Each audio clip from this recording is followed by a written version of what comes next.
Might be later. Oh, okay. Yes, I What said about something. Manuel? Emmanuel was active at 10 and then vanished. Oh, no. So I don't know what's going on. Could be a very He small chat asked. tonight. He asked when we started, and I said from 10. Oh, that was one that you That put was in a half block 10. capitals, isn't it? Yeah. Yeah. Yeah, so he's probably fallen asleep. No, fucking hell. What a film club we are. Yeah. Give me 1 second, just trying to load up the spreadsheet. Oh yeah, that's a point. Has everyone scored it? Oh, someone hasn't scored Days of Thunder.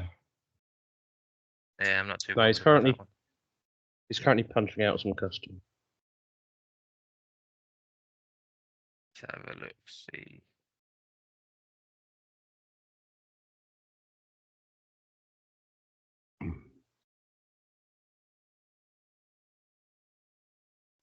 Come on, you slow piece of shit.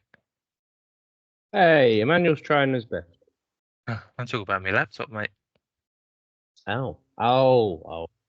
And nothing is as slow as Pat's laptop.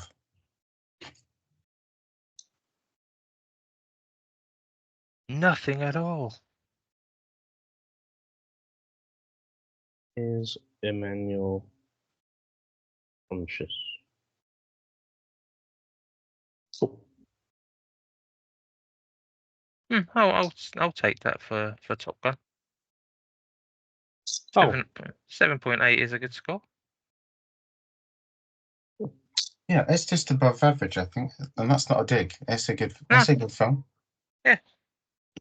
I'm hoping Simon doesn't overshoot Days of Thunder though, because I don't really want it to end up as our highest scoring film.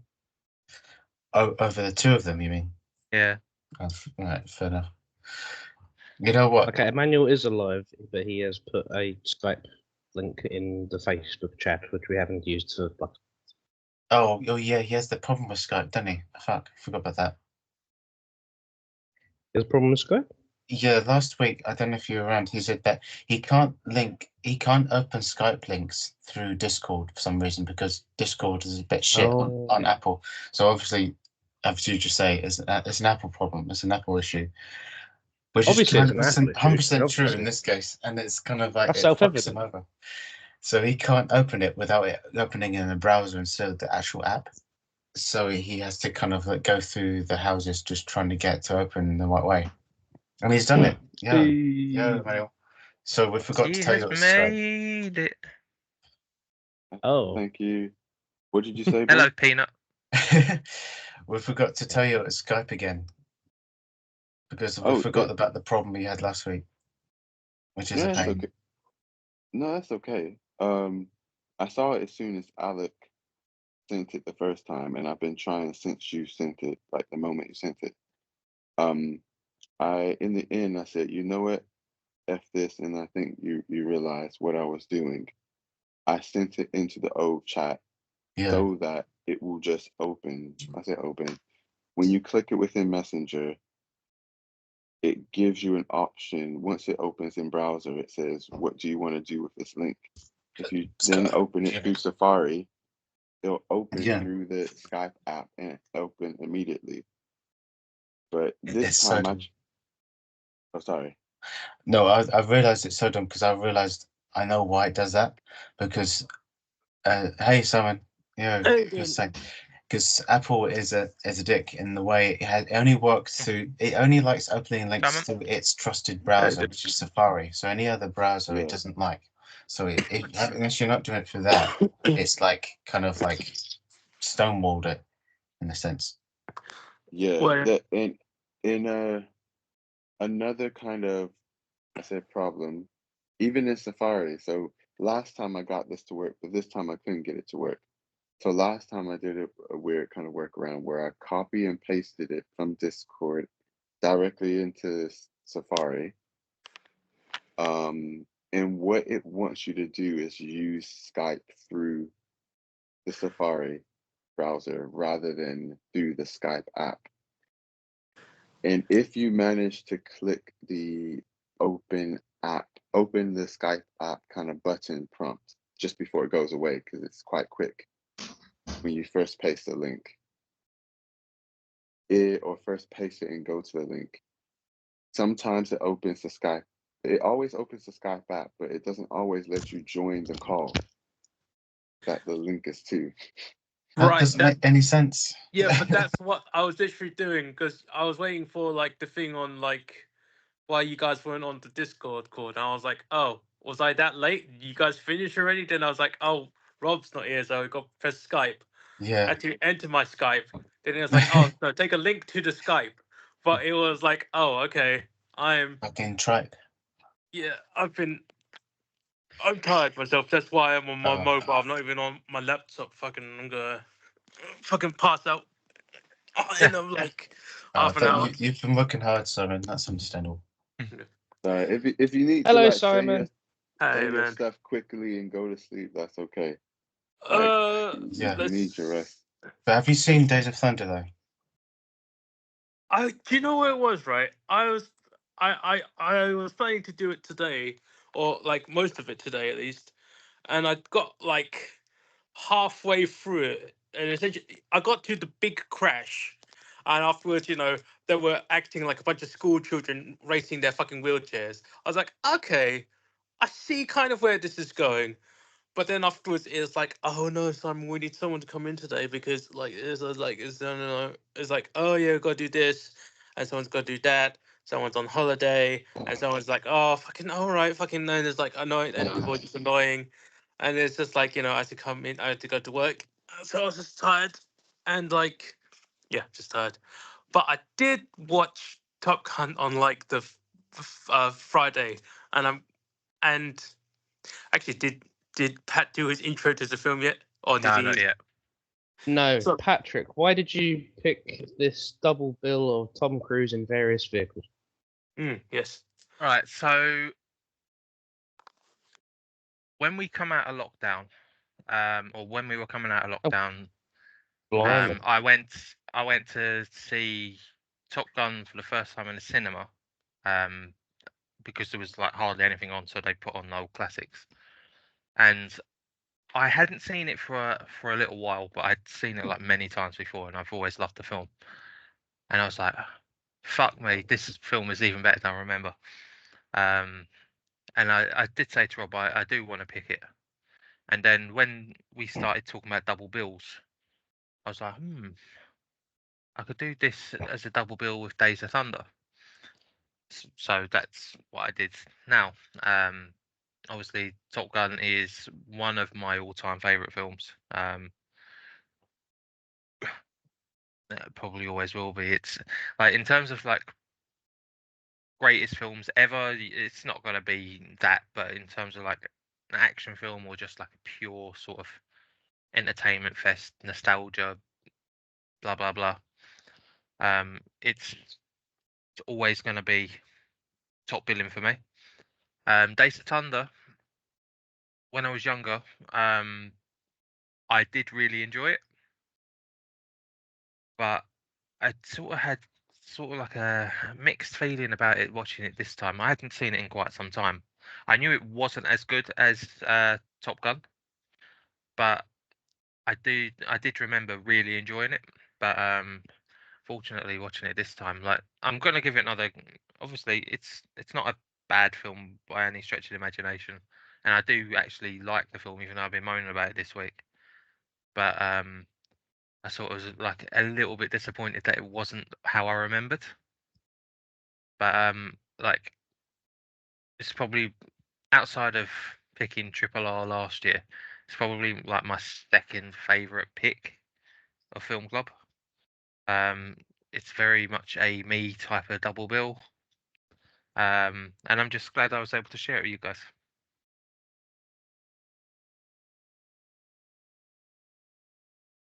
Yeah, it was a very you double bill.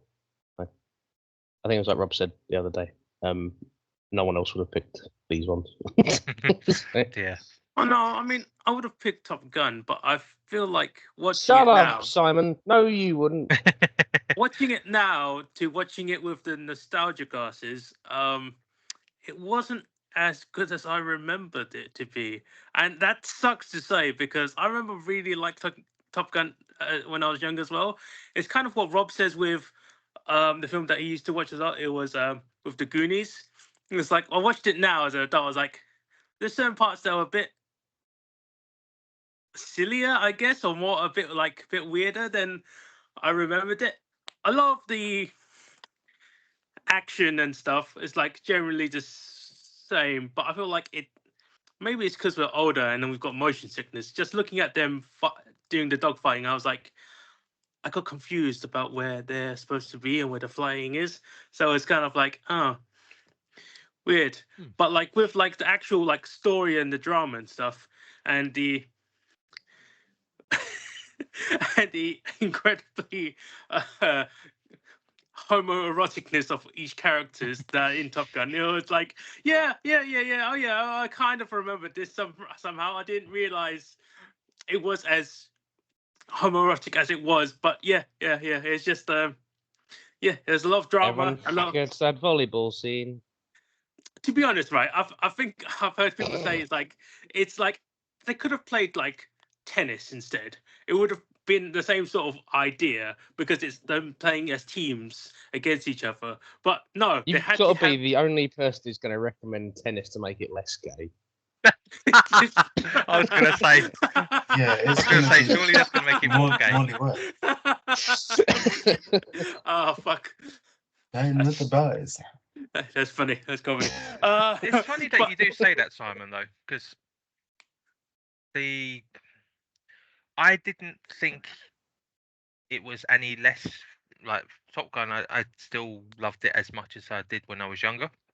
But like Alec had the same sort of issue with the action where he was a bit confused by how it went. But I don't know if it's because I've seen this film so much and my nostalgia is taking over more so. But like I had no issues sort of keeping up with the action either. I feel it's mainly because like there's certain when there's actual shots of the actual like dogfighting where he pulls the air brake and he like stops the plane like upwards, right? Mm-hmm. That was fine because the shot lingered for the action for a decent while and you could kind of get a sense of where they were. It's where they did the unfortunate thing about cutting to the action, then the faces of him being like freaking out, then it cut back to the action, so I wasn't sure if I was supposed to focus on the dogfighting or the sort of like hyperventilating Tom Cruise. I didn't know which one I was supposed to focus on more, and it was a bit jarring. It was too many. It was the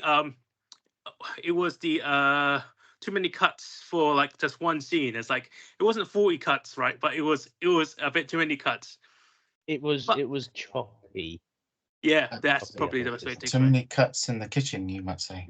But you'd also had to look at it like. If I sort of do give it a pass somewhat because of when it was made. Like it was made in 1986. Like for something that was made then, it's aged very well. Like this, I've seen a lot of action films from the 80s that have aged terribly. That use that sort of action. I feel this is aged very well, considering the type of film it is. It's I mean, like, it's fine for where it was, right? And I do agree with that. It's just like, actually, quick question: who's got next week? I know this is a bit jumping ahead, but like, who's got next week? No, it's Rob.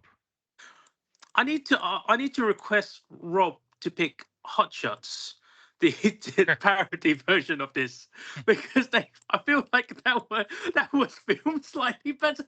But even though it's the comedy, right? The action scenes, I remember being more complacent for where it was. I was like, oh yeah, it made more sense somehow. But like that's just me being terrible about it. But yeah, it's not a bad film. It's just that I remember better things about it, and also, oh sorry, I was gonna say, and also just one more thing is like I didn't realize I knew they played Highway to the Danger Zone a lot in this film. I just remember it being like their main theme. I didn't realize they played it like 5 odd times. I was like, oh, I thought it was like in the danger zone. Yeah, because like when it first started with the Danger Zone, I was like, "Oh, is that how early this fucking starts?" Okay. I guess we'll be right into it. Yeah. To be fair, I think sorry to interrupt. I think "Take My Breath Away" is just as jarring to me. It seems more. It's more like "Take my breath away." It was it was a 20-minute period where they played it so much, didn't they? It's just it's so repetitive. Yeah, I was just in full like, oh no, not the 80s. Yeah, it is very dated, but it's dated in a good way. And if you can say it is, it's kind of a product of its time, and those songs are kind of like integral to what the film is. Yes. Okay, even if they do annoy me, they make the like film a music work. video. Yeah, that's a good way of putting it, actually. Yeah. Man, I was gonna say that exactly as you said, Ben. It is a product of its time, but because it didn't really faze me. I was just like, "Yep, cool, we're here." And then I just exactly. The watched it. first 2 minutes is you're right in there, and you know what this film is and what the mood is, and you're just literally sucked in straight away. Yeah, No, figuratively. It's like I kind of expected that. Obviously, there's a lot of that in those films of that time, and that was popular in it. That was part of the pop culture. That was people who were watching films at the time really enjoyed that, really liked that. So it's just yeah. It was sort of like a little love letter to the Navy as well, wasn't it? Like, because obviously America has a love for military or a high respect for military, and I think this was sort of like a little love letter to the Navy. I think it was used as. I think it was actually used as propaganda to recruit people into the Navy. Interesting. And I guess you can kind of understand why it'd be successful as that, because you're like, wow, Tom Cruise is so cool. He's shagging his teacher. You just go around fucking everybody. Like, that sounds pretty great to me. And then he's like, yeah, he's like, he's just doing what he wants. He's a cool Tom Cruise man. He's on cruise control. I'm a cool Tom Cruise man. He's on cruise. Ben, I'm gonna hurt you.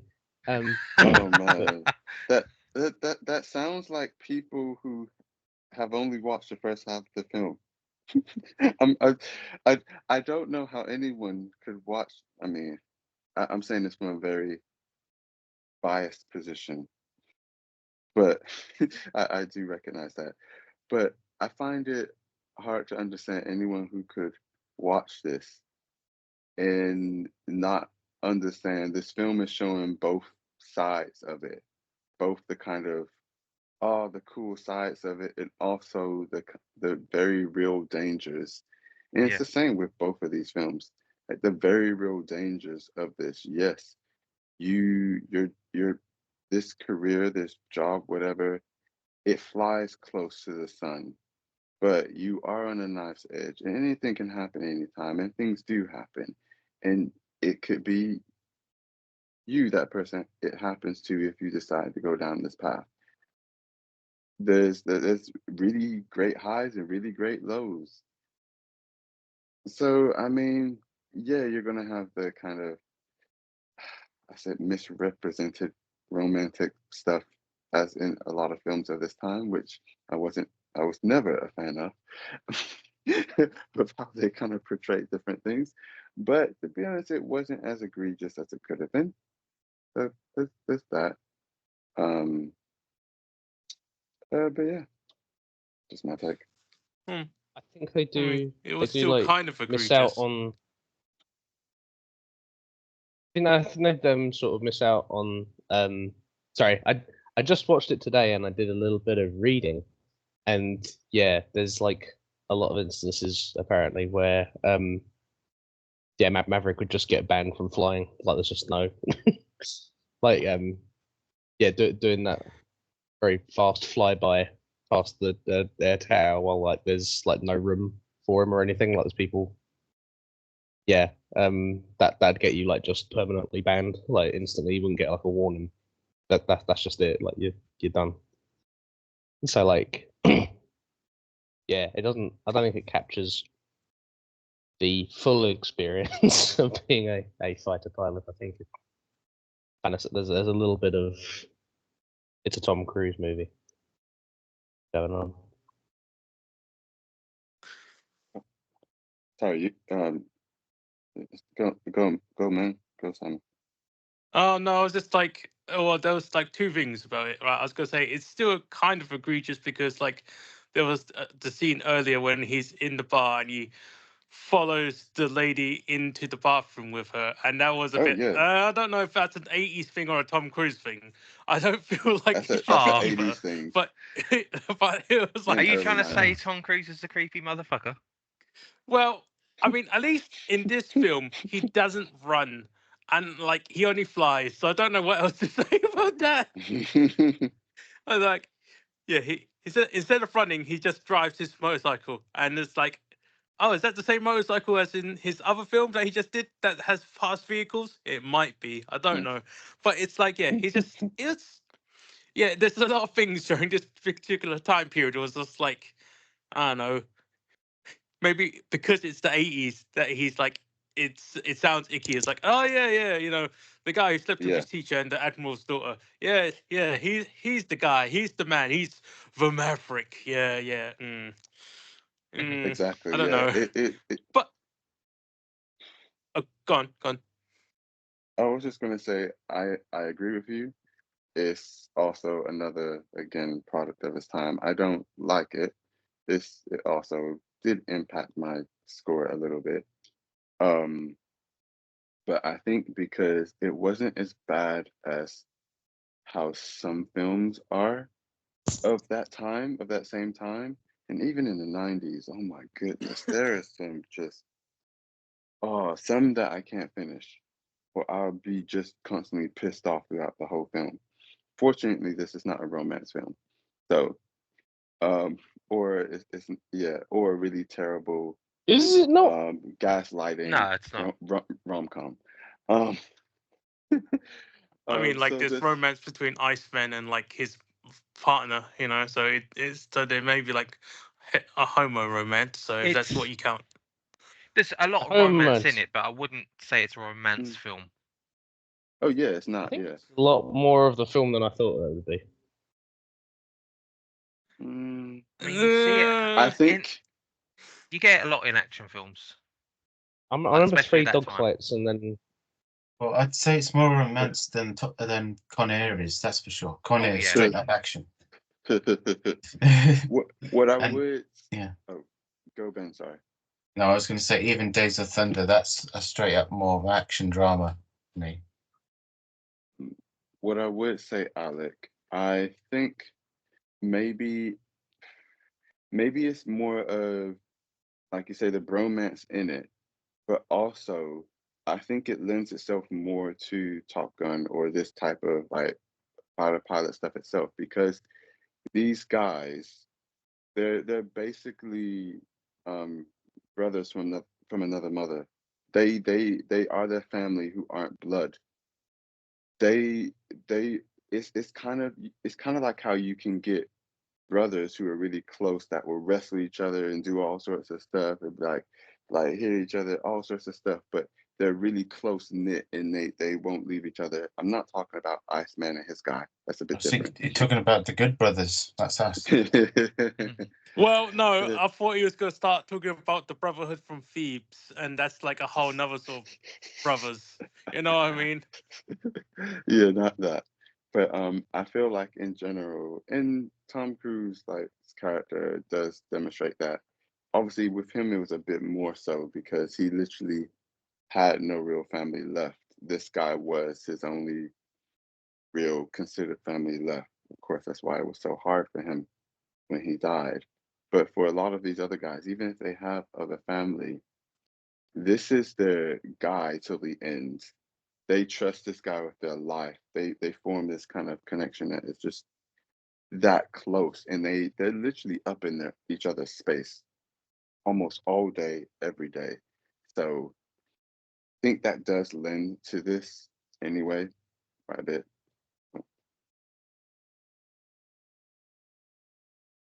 And I wasn't really talking about the bromance. I was talking about the romance. Oh, okay. What like Tom Cruise and Charlie, and then Tom Yeah. Cruise and what was they both female love interests have C names. One's Charlie and the other one's who? Give me 1 sec. Let me have a look. Because in Days of Thunder, I think he only says her name like a few times, so I forgot. Yeah, she's not really that good of a character. Oh, Oh, she is man. Dr. Nicole Kidman. Yeah, precisely That what he I said. thought was a stripper for like the first few minutes, didn't he? Dr. Claire. That's it, Claire. Because he does say her name like once near the end as well. But they were actually dating when they made this film as well. Interesting. Oh yeah, that's when it started. Cruise and Kidman, right? Yeah, because they did 2 films together, this and Home and Away, when they were dating in that sort of time period. But did they do Eyes Wide Shut together, or was that after they split? I can't actually remember. It must have been before. Yeah, must have been before they split. But that makes sense. Ooh. Just found it interesting. I was like, huh. I mean, it makes sense you pick these as a double bill. There's a lot in common about both of them, like how he's trying to prove something as well, like his character in each one. I do find it interesting in 2 different points about how in Top Gun he plays a character I feel like I'm more used to seeing from him these days, like his more recent stuff, obviously recent times. Whereas Days of Thunder, he's playing this like simple-minded kind of kid who knows he doesn't he's not as smart. He knows like this is all he can really do. He doesn't really know anything else. Like he, it's very interesting seeing him play that, and I feel like it's a testament to his acting as well as like wardrobe and makeup and everything. But he he felt younger in Days of Thunder Past to me than he did Yeah. in Top Gun. And I was just like, wait, he's 4 years older. How does he feel younger? And I was just like, I mean, I guess yeah, the way he's acting, his hair and everything else, it feels like someone younger compared to Top Gun. Someone who feels like, yeah, he's wild, but he's got more together. He's obviously to do that role, you have to be very intelligent in different ways. But obviously he holds himself differently, and I was like, oh, that's quite good. He can pull that off. What I do like about these 2 films as well is the driving and flying scenes he did himself. He's never had a stuntman. It's mad. Like if you've seen the sequel film Maverick, the plane that he's sort of fixed in an airfield is the one he actually owns. Oh, cool. Oh, Rob's having the issue. I got it. That's right. Okay, Wait, cool. so if he's done his own stunts, is he and like I'm thinking only of Jackie Chan, who has probably done his own stunts and probably been injured incredibly a lot. I don't know. I mean, for Jackie Chan, I know that he's been injured. He's pretty much broken every bone in his body twice. How about Tom Cruise? I know there's the thing where he's like he broke his twisted leg doing a stunt for Mission Impossible a few years ago. that's the one I'm thinking about. But I was like, is there? I don't remember any like really big like injuries he's had. Not that I remember. Like, I'm actually shocked that he hasn't had like an accident on Top Gun. Like, because the fact that he can fly a plane that well, and he was able to do it from a youngish age as well. Because like he wasn't that old when he did the first Top Gun. He was like early 20s, so he'd already had a complete flying license, and was able to Well, I suppose racing around a NASCAR track isn't like the most difficult thing. It's just a circle.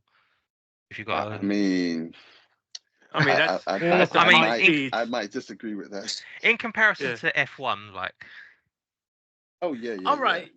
Yeah, but like That- in that's where comparison my to like comparison flying a comes in. plane, is what I was gonna say. Like, yeah, I thought you was gonna say that. but like, it's. I think people sort of just look at him as a stuntman, but being able to do what he's able to do stunt wise and acting wise, you can see why he's such a big star still. Yeah. Like him, Arnie, and Nicolas Cage are probably my three favorite sort of action guys. But I think he brings more to the table because he's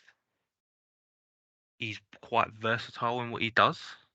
Like Arnie's a great Oh, yeah. sort of cheesy actor with great one-liners. You know, he's an enjoyable actor.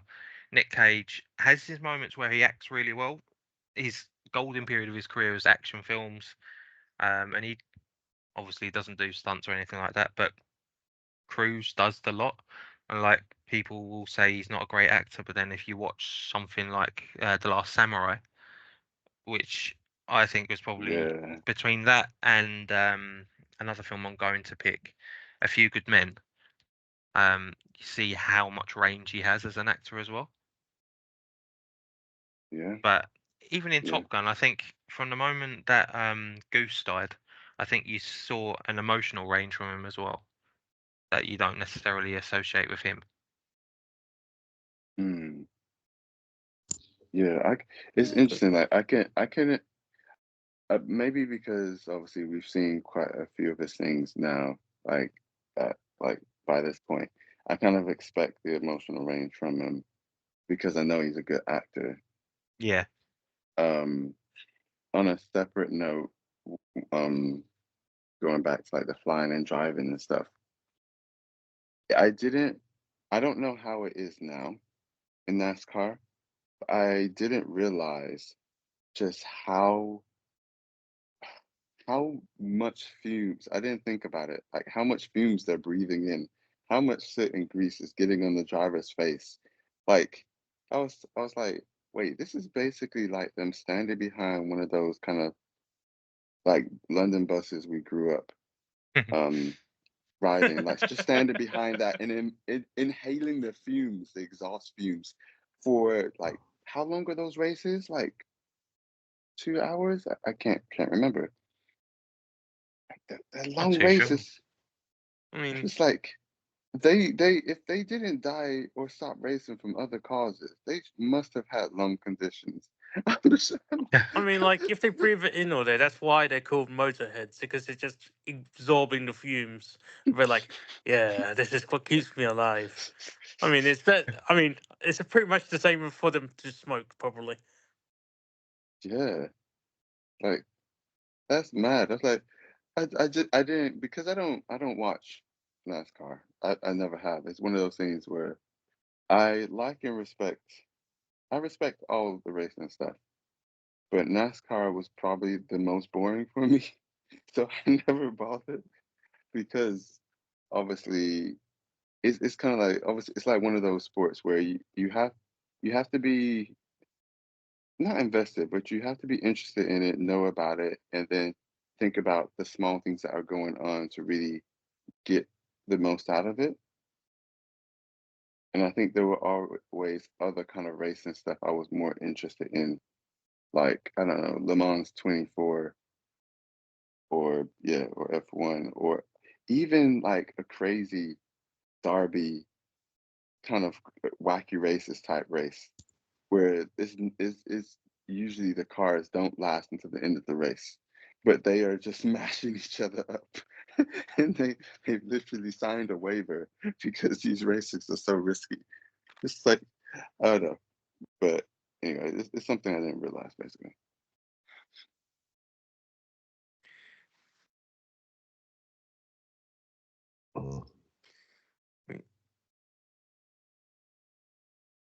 I mean, all that sounds to me, Emmanuel, is like you'll be really interested in monster truck rallies where they just smash into each other, because I heard that's quite fun.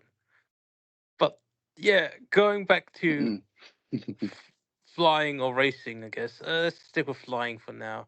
It's just like looking. I mean, talking about his like flying as an actual actor and an actual person and getting a flying license.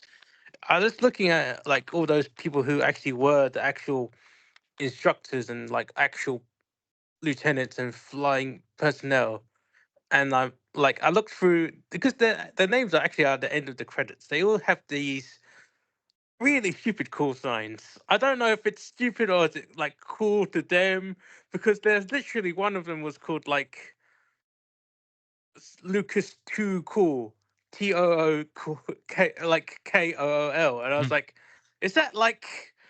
How do you get names like that? And I was it's just like who agrees to these call signs? And like, if they do agree to the call signs, can you change them? Because one of them was called Rat, and I'm like, I don't want a call sign called Rat. I just like, I don't know what it's like. Because oh yeah, on your 12th, Rat. And it's like, what? That sounds like that's not just mean. I mean, you say that, but it might be, I don't know, almost affectionate. I say affectionate, but they come up with those nicknames in their own kind of like their circles, in it, and True. it's kind of, this is really a bad comparison to kind of say, but anyone who knows June, the main character, like takes on the nickname Desert Mouse, which it has its own kind of meaning to it. It's just like maybe he got Rat because there's other things he used to do and he's kind of grown to like that. So he's just like, you know what? Yeah, I'm gonna own it. Call me Rat. And I'm not gonna stay in no mess that's too hot for me. I'm gonna bug out as soon as I need to and survive to fight another day. I don't know. That's that's a very affectionate way to call someone a rodent, though, Emmanuel. But like, I guess that's the case. Hey, Rob, how you doing? You found yourself yet? What's up? Hey man. You all right? Yeah, all good, all good. Are you talking about Tony Scott's masterpiece of the action genre, Days of Thunder? No. We mentioned it, you know. More like Days of Blunder. I Oh, feel like you guys are missing something. No, Pat's just taking a piss. I don't know. Yeah. I don't know what they're talking about. I look at Yeah. it, but okay. So one of you just mentioned Rodent, and now I really want to pick Roadhouse, the original one, not the Conor McGregor one. It's weird that that's a thing. What, the Conor McGregor remake? Yeah, I didn't realise he was in it until I saw a trailer Well, the other day. What's funny is that wasn't supposed to be his part. That was supposed to be Ronda Rousey. That makes sense. I just don't like the fact it's been remade. That's why I haven't watched it yet. Oh Jesus! I'll just open the score sheet. You're our only hope, Simon, of putting Days of Thunder in its rightful place above Tottenham. Oh, I hope you hate it. What? No, it's like Wow. it's like what I don't know what you're. I've only watched it. I've only watched half of Days of Thunder currently, and like it seems really childish because of the characters. But I don't know if that's what they were going for with them like racing That's in why their it was wheelchairs. so funny. Yeah, it's like because The bit with the bit with the wheelchairs happened, and I was actually uncontrollably laughing. That was like my favorite bit in the whole thing. We just don't look at each other. Yeah, Like, that was great. I was going to mention that as a favorite scene, actually. You know what? I will say for Days of Thunder, right? So the characters are childish, but they completely own that. Like it's like nobody is childish like by accident. Because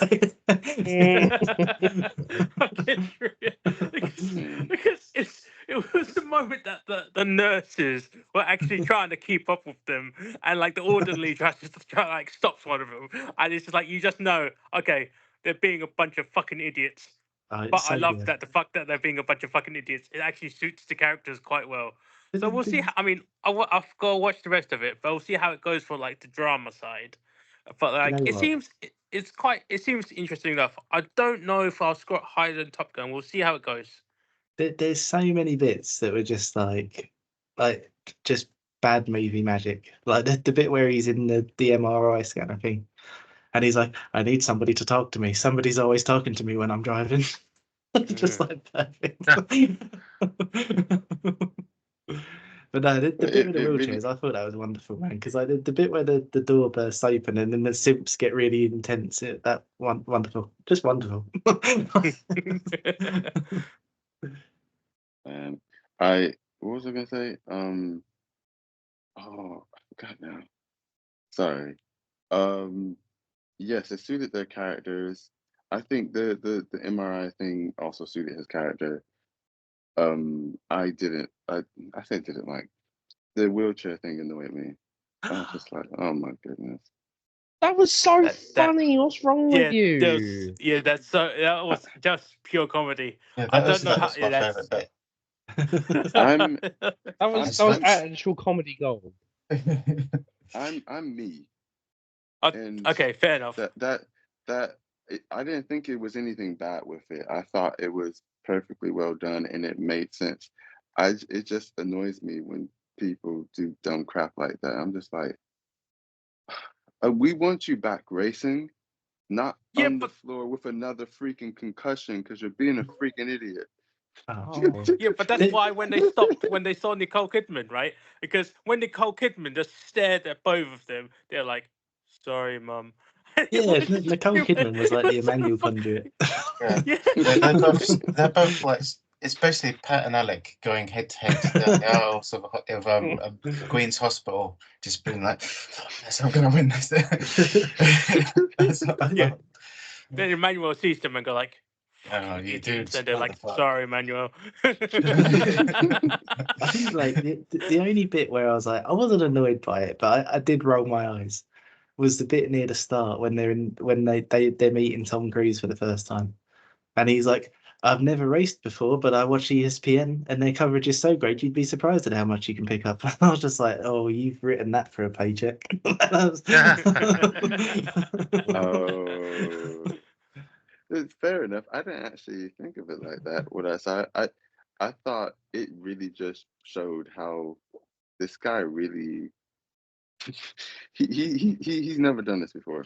But he has watched literally ESPN, and you'd be surprised what you can pick up by watching. Exactly. It's just like, is this guy that cocky? Like, what is no? This guy is mad. But It's so like, yeah, it's one of those times where you just wait for him to look at the camera and wink. Like it's. It does kind of. I do like how they make such a big difference between him driving on an empty track, no other cars, no crowd, and what's Rowdy's cat? Well, it's Rowdy. I was trying to say, what's the actor's name? I don't know what his name is now, but Rowdy Burns Michael is a Rooker? fantastic name. It's Michael Rooker. Cool, Rooker. Great. Yes. Great actor. Great Oh actor. shit! Yeah, I didn't. Yeah, it's only just clicked. That it's the same. Well, Yeah. that's Of the all thing, the right? people When who I was could- watching it, I was like, "Oh shit, that's the guy from The Walking Dead." Yeah. I completely Oh, forgot he Walking was Dead in as it. well. Fuck, I haven't seen that, so And then, Oh yeah, Who's in it? fuck. Oh yeah, I haven't watched Walking Dead. That's probably why. like you say that, Pat. Basically, as soon as I saw him, I thought of him in Walking Dead. Then I thought of his brother in Walking Dead, and then I thought of that actor who plays his brother in the film with Tom Hardy, currently with the Motorcycle Gang. Anyway, Yeah. Oh, Bike Riders. Yeah. So my brain just linked them all together. It's just like, It's him. Man, so many recurring actors, eh? man. I haven't even That was like fucking looked. Alex in a mother. Oh man. But I sorry, what'd you haven't say? even looked. I'm not. I don't have the strength. What did you say, Bob? Hmm? What'd you say? No, I said what Simon said is like Alex in a mother. I nearly said Annie's. Oh, oh yeah. Yeah. Basically, what I was saying was that I like how. So yeah, Rowdy's just like, well, look, obviously don't drive my car around the track again. In very short words, of, let's see how you do on a track with like an actual crowd. And then obviously the next thing you see is him having the worst time because he's used to driving very different races, and it's just like, yeah, NASCAR is quite different. It's a different car, a very specific, I guess, type of hone skill. Not everyone who can race can and will enjoy NASCAR, but obviously that's all he knows how to do is drive, and he wants to do something, prove something to himself. That's also seems very legitimate compared to what his father did to him, and I don't blame the kid. I will say, like, I don't really know anything about NASCAR outside of this film, but I thought it did quite a good job of making it seem interesting because, like, obviously it's just like a bunch of cars going around a bowl, so it's like, so I was kind of always of the impression of like, what's the interest? You just put your foot down, angle your steering wheel, and go. Like it's like I don't get what the skill is, kind of thing. It's just But- a really popular sport amongst rednecks. But that's the thing though. Like, when he was talking about how like all of the point is that the cars are all the same capability, and the difference is the driver. I was like, oh okay, that. Even though it looks more simple, that's probably more interesting than F1, because in F1, like the impression that I get is that it's like the important skill for the driver is that you're just like really brave and you're like able to push the car to its limits, and then the limits is what the difference is rather than the skill of the driver. It's more like a science fair, F1, Yeah. The compared to driver is NASCAR. essentially ballast. Wait, what do you Sorry, I watched Saturdays of Thunder. Oh. It's right at the end of the race when everyone's going like, Bart, you're amazing. You drove the fuck out of that car. Oh my god, you're incredible. And then Martin's like, oh, how do you know that I built the car? Like the driver's essentially ballast. Oh man, but yeah, I think it's one of those things. Yeah, with NASCAR, you have to, like you said, you have to be really interested in the smaller points of things that's going on, and obviously, like any sport, the commentary is going to really help.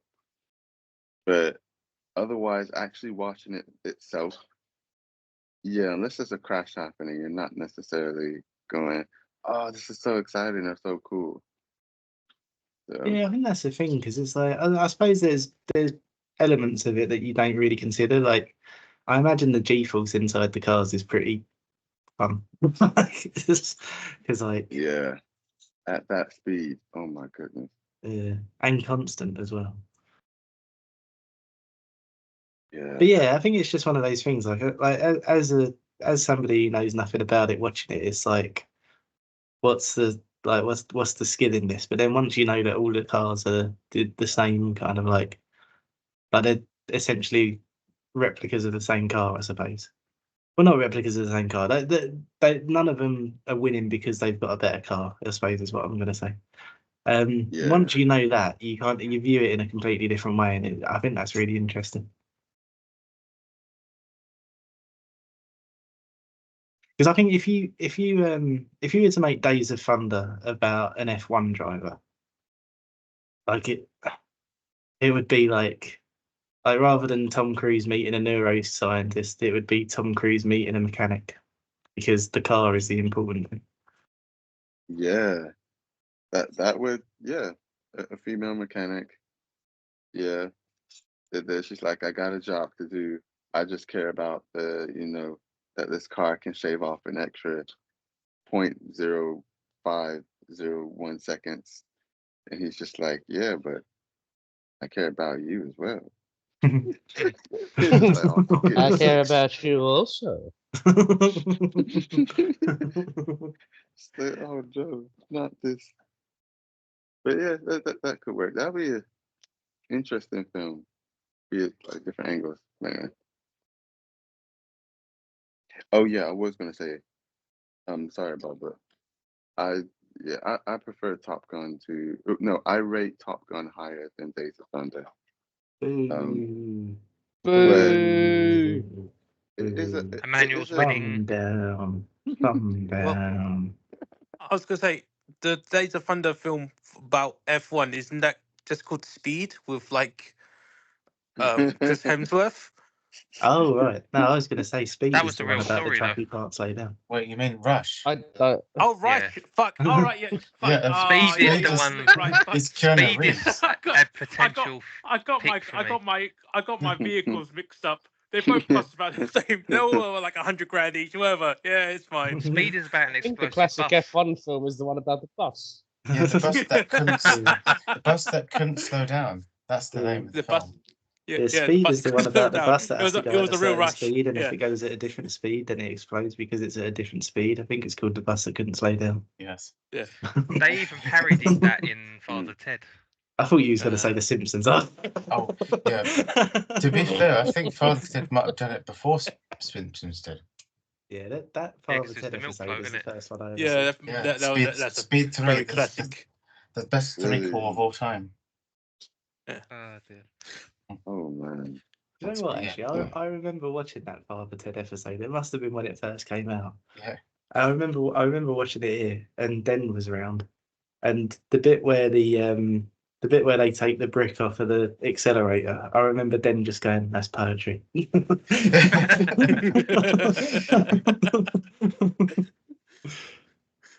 What did he say after taking the brick off the accelerator? He said that's poetry. Oh. Oh man.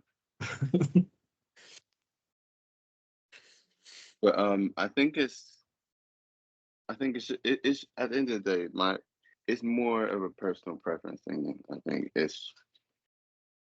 don't know. I think while I like what both films are in their own right, I think I just personally like Top Gun more. Because of the different things involved and the elements involved.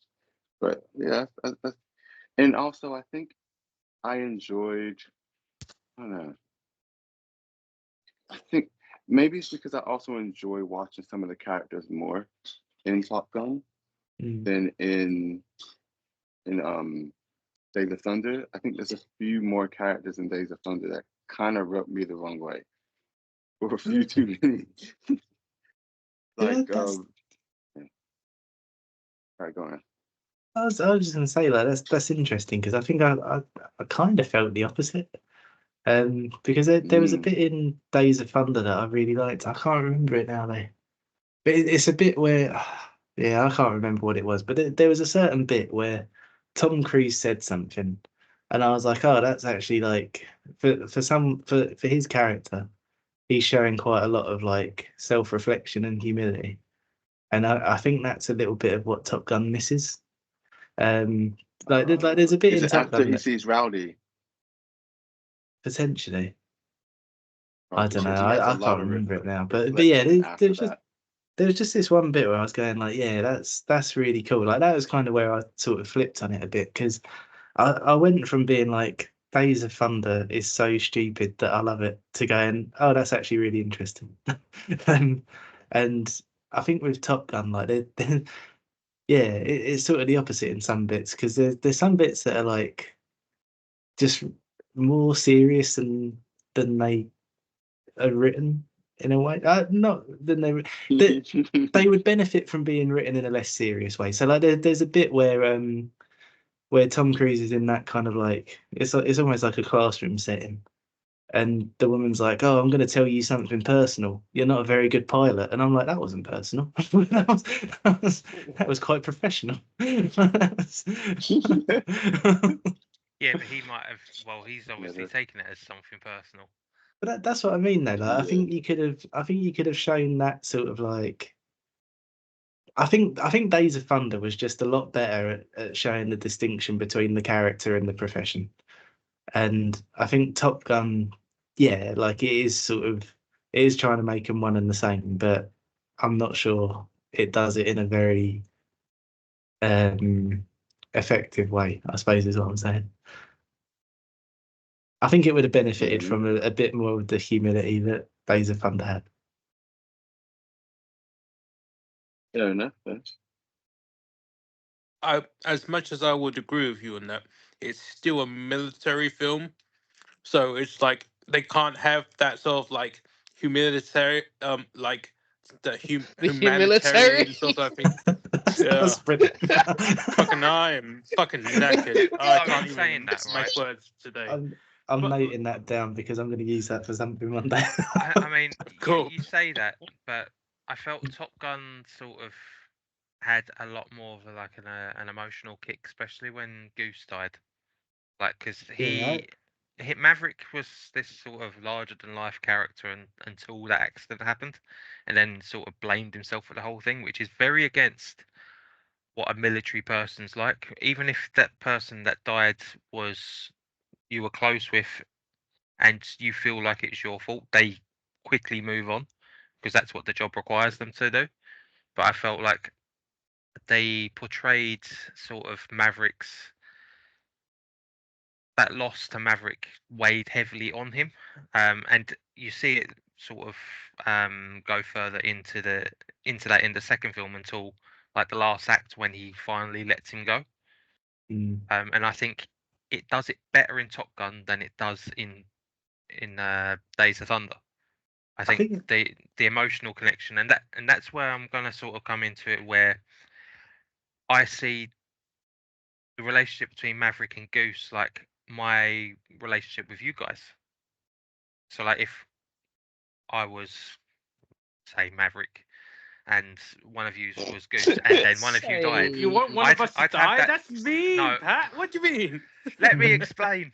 and we had an accident and one of you died. I'd probably have the same sort of guilt inside, and I wouldn't want to be flying anymore, and I'd struggle to let you guys go. Like, and I think that's another part of why this film sort of does so well for me, because you guys have been talking about how you relate to certain characters, and I think that's probably a scenario that I'd probably relate to the most. I see what you're saying, because I do think Top Gun is kind of like it gets remembered for those massive moments, and it's a bit like it's a bit of a pendulum thing for me. Like I think with Top Gun, you've got like these massive highs, and then it sort of like swings back to being a bit like I'm not sure what's going on. But there's like you've got these like really big moments, and then I think in between them, there's a lot of bits where it feels a bit awkward. I think Days of Thunder is better at like it never gets those massive highs, but it's better at staying in like the middle ground where things are going okay, rather than like just going like extreme. And, yeah. You know me, I like a bit of extreme. I thought he was going to say extremism. I was like, oh, there goes the monetization for another week. Can I say to Pat's point, which I felt was obviously he said it reminds me of us, it reminds him of us lot as like Top Gun does. I'd say Days of Thunder does as well for me as well, for how the scene where they get pulled over by the side of the road and then they think they're going to get like the police are on them, and this woman handcuffs Tom Cruise behind his back, and it's all a prank. It's all like all part of the joke, and then it happens again when they're in the hospital, and he thinks Nicole Kidman is indeed the same sort of like same sort of thing as before, and so he can just like goes with it, and he just thinks she's just a hooker, but in fact she's the real deal. So I just had like visions, just like that's the sort of thing that's the sort of thing you guys would do to any of us, and that's the sort of thing I could imagine us like doing to one of us back in the day, just like taking a joke and we kind of get fooled by it, and then it happens again in real life and we think it's a joke, but it's real life. So I just feel that there's a lot of like humility in that, and kind of like authentic silliness that comes with like humilitary. Yes, humilitary. It's a very militaristic film, and I thought both films had the shades of that. Top Gun had it with the relationship of Goose and Maverick, of course, and Iceman on all of them, but I thought that was taken further with Days of Thunder, with how just a lot of them just joke around and just prank each other, and obviously Cruise's character gets pissed off by it, but he instantly turns, and this is like, yeah, I get the joke now, I'm fine. It's just, but I hate you guys, but I love you. I will say, like, to Tom Cruise's credit, like he does some really good like face acting in those scenes where he's getting pranked. Because I was kind of going like, I can't tell if he's pissed off or not, and I'm not supposed to. I'm not sure he knows if he's pissed off. Yeah, he's confused, and he's like, "What's going on?" And then he's like, "Oh wait, you this is all just a joke." I was like, "Oh, for God's sake!" And then it's just you just relate to him. Yeah, that's good. That's what's good about his acting. You just relate to him. I mean, he had that scene. Oh, go on, Matt, go on. I was just going to say, like we were saying before, Rob arrived about Tom Cruise acting. Like I think he's low key a lot better than what people a lot better than what people I think give him he's credit for. but he's not. Yeah, I agree with you, to be honest. He gets kind of, because he's such a big name, he kind of he gets a bit sort of I guess like pigeonholed. Like you just think, oh yeah, he's the action star kind of thing. But he is a really good. My mum just calls him a stuntman. But like there's so much to it. Like I get it, like he always does his own stunts, and like I was saying earlier, like the plane he's sort of fixing up in the beginning of Maverick is his actual plane. What, Tom Cruise's actual plane? Yeah. Oh wow. He got a flying license before shooting the first Top Gun, so he could do his own flying himself. And he got trained to race a NASCAR, so he could do that himself as well, because he doesn't like having stuntmen doing something he feels he can do himself. Yeah. To be fair, obviously, go on. I'm not so gone, man. I was cutting across you. I was like, obviously, like he's only had like one major accident doing his own stunts that we know of, and that was that scene in Mission Impossible where he jumped across a rooftop. Yeah, I was going to mention Mission Impossible, because if you look at some of the behind the scenes stuff of like stuff that he's actually doing, it's like, Jesus, man! Like most of the budget of these films must have gone on his insurance. Yeah, like I think one of the ones where was it when he was in Dubai or something? That one of that Mission Impossible. I think that was Mission Impossible 4. I think that's the first time I saw like behind the scenes and thought, oh my dude, you were so close to that being the end. I feel like there's a lot of people that like to do their own stunts that wouldn't even have done that. He's on a different level. Like, dude, why did you feel the need to hang onto the side of a plane? I don't care how safe this is meant to be. Like, even in this film, Top Gun, and I didn't know this before, like someone who was like a actual stunt pilot during the filming of this production died. Oh, really? What? Yeah, so one of the kind of top trivia, basically, that kind of flat spin part of the movie. So the stunt pilot Art Skull actually did flat spin during the movie, but he couldn't eject. He actually didn't get the chance to eject. And his last words were, "I have a problem. I have a real problem." and he died, unfortunately. They couldn't actually recover his body. That's shit. fucked, man. What the fuck? Yeah, and it's just like this is the both films talk about this that make it like very obvious. Like you do these things on a knife's edge, and anything could happen, and you're always pushing the envelope of things. And I'm just like, Tom Cruise is just something else. He sees this stuff, he's aware of it, and he just keeps doing it. It does not deter him. I'm just like, oh Well, my goodness. the scene from the last Mission Impossible where he does that jump off the cliff on a motorbike. They constantly said, "Are you sure you want to do this? We can write this out of it and do a different stunt, or we can get you a stunt double to do it." He's like, "I've trained for this. I'm doing it." Can you And then he imagine being a just fucking dives off. Can you imagine being a stuntman and then getting approached to be Tom Cruise's stuntman? You'd be like, No thanks. It's like, Might wait, as well you not didn't wanna do fucking it, Tom? bother showing up. If Tom Cruise didn't want to do it, oh my goodness. Okay, what's my life insurance? Oh no. Yeah, there's no point. Oh man, but there's probably something else I was gonna say, but I can't remember. Never mind. Yeah, even the behind the scenes stuff of the last Mission Impossible, like it's like that scene where he's on the bike and then he he rides it off the edge of the cliff basically. Like if you look at the behind the scenes of how they actually did that, like it's basically just like a long road with a ramp at the end. But like when you think like that's Tom Cruise on a motorbike, it's pretty awesome to see. Yeah, he takes like a Oh, mile yeah. run up, doesn't he? Yeah. Like the thing is, oh, you were talking? Oh, sorry, man, go. Thank you.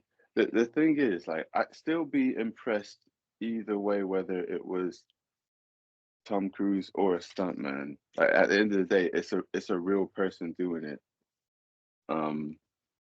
But I feel for the nerves of the director and a lot of the people who were heading the I thought you films. said nerds. Huh? I thought you said nerds. Oh no, I feel nerds. for Tom the Cruise nerds. nerds. My poor nerves. I'm quoting Pride and Prejudice. Anyway. Oh, okay. What did she say? Have some mercy on my nerves, Anyway.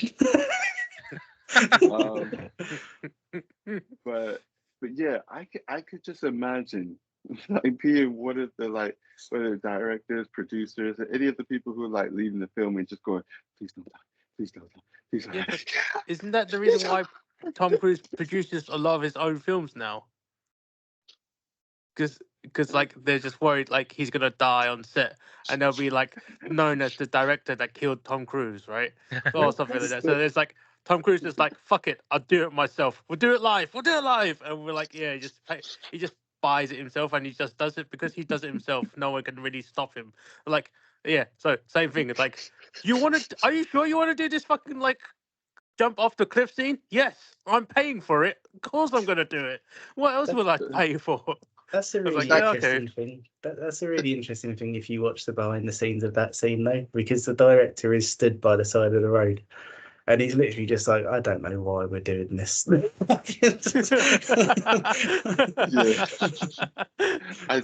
I mean, there's a lot of people who pay to do things which are very dumb and risk death. So I mean, I'm not sure everyone would see that argument, but I mean, yeah, still, yeah, I feel for anyone doing this. Like, are we gonna have to stop shooting the film? I hope he doesn't actually die or get injured. This was kind of fun. So all the money put into this, please don't. I care about your safety, but please don't die. Not now. Make it through the film. But it's like how I don't blame Disney in any of or the kind of not just Disney, but they're heavily a part of it. But just seeing a lot of people behind the Marvel films, and they're just like, no, you're not doing your own stunts at all. It's like, but I can do this. We don't care. We literally don't care. Like, go, like, sit down. It's just like, Does that make Yeah. sense why Tom Cruise never worked for Disney? yeah, because they would just That's turn around to him and be like, kind of weird. we will not be liable for you. Thank you. Yeah.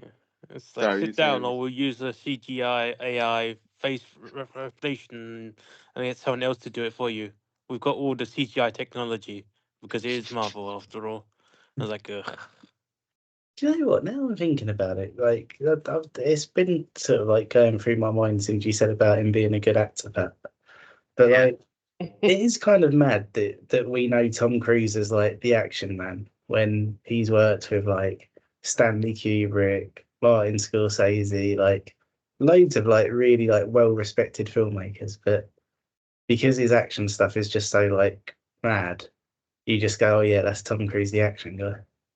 Yeah, and like there's another film of his that I really want to pick, A Few Good Men, which is probably one of the best sort of dramatic roles of his career. Between that and what was the other film I said? The Last Samurai. Well, I I mean, liked a bit of Last Last Samurai is still Samurai, yeah. quite actiony, Yeah, but like I mean, also with the Few Good Men, they did have the Jack Nicholson part, which helped like build like the characters together. I feel Yeah. like they worked very well together as characters. So I was like, if that's it, I mean, good film, and I expect you to choose it sometime, but I don't I know will. when. But it's like it's the dramatic parts, which he does do. Like he does do other films that are dramatic, but it's just every when you say Tom Cruise film, the first film you think is fucking Mission Impossible. That's just this is like the stigma he has. I guess is probably the best way to say it. Mm. Well, maybe stigma is not the right word, but it's just like the fame he has. That's why he always. Yeah. So it's not stigma, it's not right. It's just like the fame he has with that film itself. It's just like, yeah, as you guys say, he's an action man, and it's just how he is. Can't be helped. Yeah. You should talk about Interesting, that though, 'cause, like, the need for speed. Okay, I mean, That was great. every time he says that, I think about like the video game. Then afterwards, I think about that Yeah. shitty video game version of the movie. I actually like that film.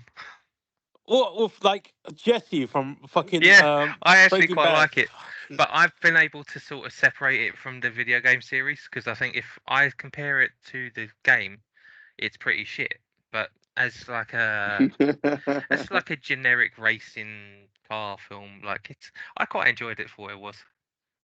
Yeah, but they didn't have a character that really cared about his family, so it drops. He loses points there. So I probably won't pick it because I think you'd all hate it, but still, I'd probably we need class we. it under guilty pleasure. Well, I mean, like pick films that everyone hates us is perfectly fine. I do it all the time, so it's great. Yeah, but I don't like doing it because I want people to at least get some sort of enjoyment out of it. That's why I won't pick Deadpool because I know it'll upset a few people. it'll upset you the Yeah, most. To be fair, like maybe in year one of film club it would have, but now I'm like, don't really care. Oh, I don't know, man. It makes I mean, it- like, It's you much- two like bloody Days of Thunder more than Top Gun. A couple of years ago, that would have upset me. I can't believe you didn't like Days of Thunder. I'm gonna watch it again. If you But, hadn't picked it, I'd have been watching it going, Pat will love this. what I was saying during my intro was like, it disappointed me because it wasn't how I remembered it. Like with Top Gun, I've seen like so many times, but I then spent a little while without seeing it, and then saw it in the cinema just after lockdown when there was literally nothing else out, and the cinema needed to make money. Mm. And I was like, "Fuck, this is great!" And I remember speaking to you about it, and you said I should pick it, and then I was going to around that time, but then you brought in the double bill stuff, I was like, oh, I'll save that for when I do it with Days of Thunder. I haven't seen Days of Thunder for a while, so I was like, that'd be a perfect double bill. But I was like, it's not how I remember it, but I am going to watch it again at some point. Like I said, I don't dislike it. It's just, I think my sort of nostalgia memory is a bit butthurt over it. That's a shame. On a random note, I find it funny how everyone except, I think, Anthony Edwards. So I can't. Who does he play? Oh, Goose.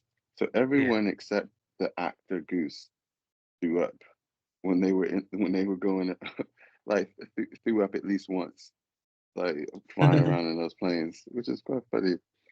It's just like was pretty mad. And he's actually a recurring actor as well. Of one of my other films. He was in my last double bill. He was in Zodiac. Oh, bloody hell, that was your first double bill. Yeah. Ooh. Talking about different actors, I didn't realize he was in the film until literally the last scene where they're congratulating Maverick on like basically saving Iceman and like getting the MiGs and whatnot. Tim Robbins. I was just like, wait a minute. I had rewind it like twice. I was like, is that who I think it is? And then I was like, wait, where do I know him from? And then I was just like, oh wait, I'm acting like that because the last thing I watched, I think the last thing I watched him. So besides Shawshank Redemption, and he's also in something else we picked. Shawshank? No, I already said Shawshank. What did you say, Bob? Howard the Duck. Yeah. There was that, but something else that was better than Howard the Cuck. Better than Howard the Duck? Get shit on. Oh, but you were saying it? Hyper what? High Fidelity. Yes, he was in High Fidelity. But yeah, I was thinking about it because I remember him last in Silo. For anyone who hasn't watched that, he does a really great acting job in that. He plays someone who's really quite strict and stern, but he cares underneath. It's an interesting role, but he does very well with him. Like, I like this guy. Anyway, I don't even really remember him properly in the film. Like, what does Merlin do? Like, who is Merlin flying with in this film?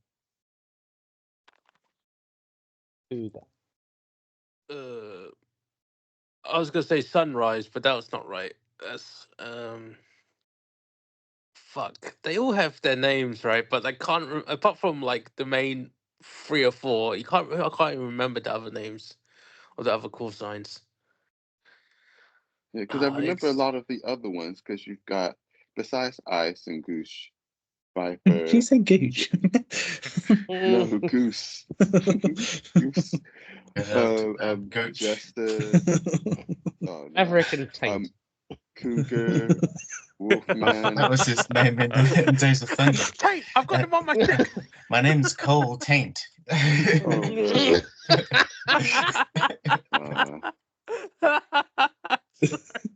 sorry about yours. No, that's okay. Oh man, yeah, Cougar. That name's aged wrong badly. It's a cougar, right? Oh no. Yeah, Wolfman. That's what would happen if we got cool songs. You get a cool one, and I'd get like Taint. I've got bitches. No, that's what I was saying beforehand, right? The guy's name was one of the guys cool signs was Rat, and then it's like I don't know about that. It's just like we'll call you shit boy. How about that? This makes me think of Reservoir Dogs. Why am I pink? I don't want to be pink. Let him be pink. Is it like no? You're being pink. I don't care about it. But even Slider, I remember more Sundown. I don't remember his nickname properly, but I remember him as the actor. Hollywood. Like I don't remember. I don't remember Merlin.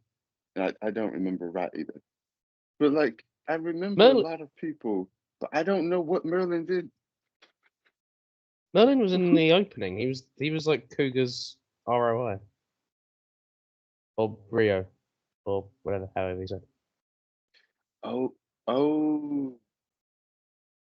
He was Cougar's RI. Yeah. That makes sense why I don't really remember him, because I was not paying attention to him. And he had a helmet and everything on. So. There you go. Yeah, he was Only just had one paid of the people in the class. That's a Thank you very much. Oh. Oh. Ding. Ding, ding. Ding, ding. Sorry, that's in my head now. A moon, walking on the moon. That's what the lyrics were. I thought it was. Walking on the moon. Okay. Oh, favorite scenes? 16. Favorite scenes for Top Gun and Days of Thunder. I mean, my Days of Thunder one is a lock. It's just the wheelchair race. Yes. Yeah, for Days of Thunder, we need favourite scenes apart from the wheelchair race. Oh, I haven't seen it all yet, so I don't know. But like the beginning scene where they're like eating ice cream just to piss him off is quite funny. I forgot about that. Oh man, What'd you do it? I like it. Eat ice I liked cream. it when What? Carrie Elways came. I liked it when Tom Cruise dies in the blazing inferno in Days of Thunder. I'll call him Top Gun Cruise. What? Top Gun Cruise, yeah. Top You know Gun what? Cruise. Let's spoil it for someone. I think my Nice, favourite nice. scene outside of the wheelchair race is probably the first scene in Days of Thunder. It's like when he was like, "Look at that dog! I didn't teach that dog a thing," and I was thinking, "You did. Dogs don't come like that." All right, yeah, all right. Shit, you reminded me now. When I saw that scene, and he's in a tractor, and and it's about racing. I was like, oh shit, is this like the original concept for fucking the Disney Pixar Cars movie? Because if it was, it's a really good So I was like, oh man, that's really smart somehow, because it's like the same sort of race. It's like it's the fucking like Daytona race, and I was like, oh yeah, perfect. It's like it's got the tractor in it as well. It's like absolutely, it's just a remake. To be fair, Cars 3 is basically Days of Thunder. Nice. If you've seen that, it basically is. But that's a good thing. Don't worry. Yeah, no, I think I think Days of Thunder is like littered with potential favourite scenes. I don't know about Top Gun. Top Gun's probably the it's a bit of a typical one, I suppose, but it's the Playing with the boys. No, don't play with the Rob, you might enjoy this. Simon had an idea to make the volleyball bit less gay, and he said, "Why don't they make it tennis?" Nice. You made it more gay. That reminds me of when I first started playing tennis.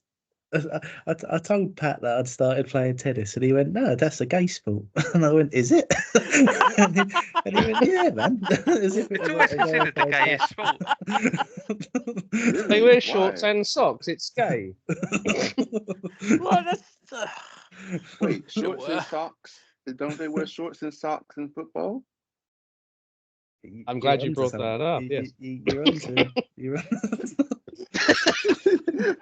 Jesus Christ. Just now I think about it, they wear shorts and socks in almost every sport. Yeah.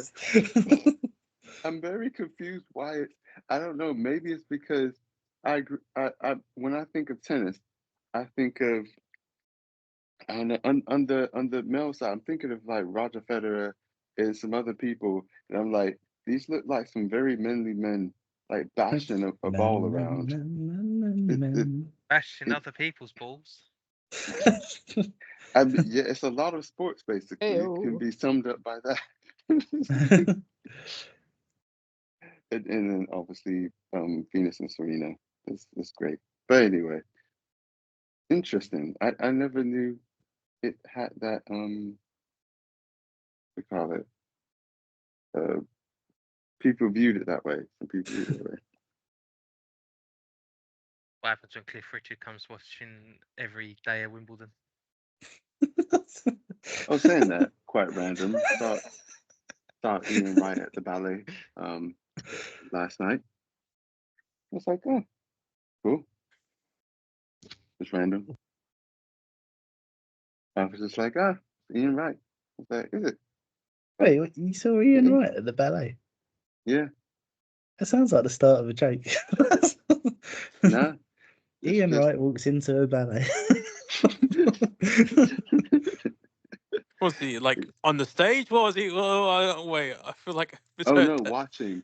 Sorry. Okay. I was Yeah, like, so Ian Wright was on the stage at the ballet, right? And it's like, oh, wait, That I'd love to see. Oh, but yeah, no. Yeah, definitely not there. That would be definitely a joke. I'm still trying to think of favorite scenes. I think in Days of Thunder,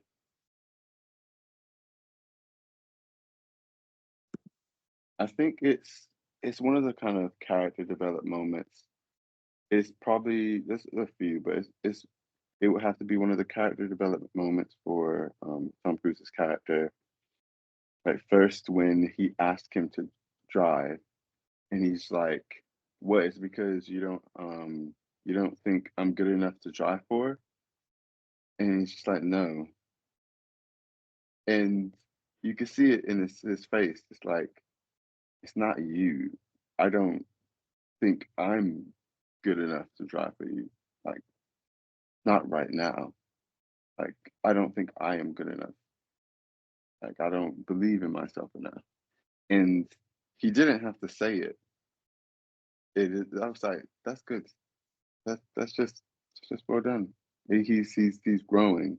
And even when Claire's like, oh yeah, he seems like better, especially since you said you're looking forward to driving his car. It's like, yeah, I lied.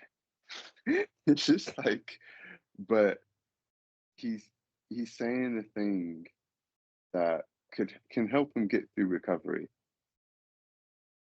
And at the end of the day, that's gonna help someone get through that whole process better if they're being more hopeful or positive. And even though he's scared, just like in the moment when him and the older guy who made the car, I forgot his name now, his character's name. Who's the guy who made the car? Harry. Yeah, Harry. And they're like talking after everyone's left that night. And he's like, "You're scared." He's like, "Yeah, I know. But you're scared too."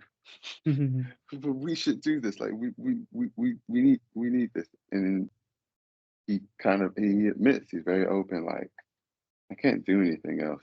I've got to do this. And again, how he says to Claire, I know this is not favorite scenes. It's just, I guess, a favorite part of the movie, maybe. How he's saying to Claire how, yeah, I out there I'm risking my life, but I'd rather do this what I love, risking it than not, to be honest, because this is this is I guess it makes him feel alive, but it's also what he knows to do. Like, oh. Anyway, I do like the character development in that film a lot. In Top Gun,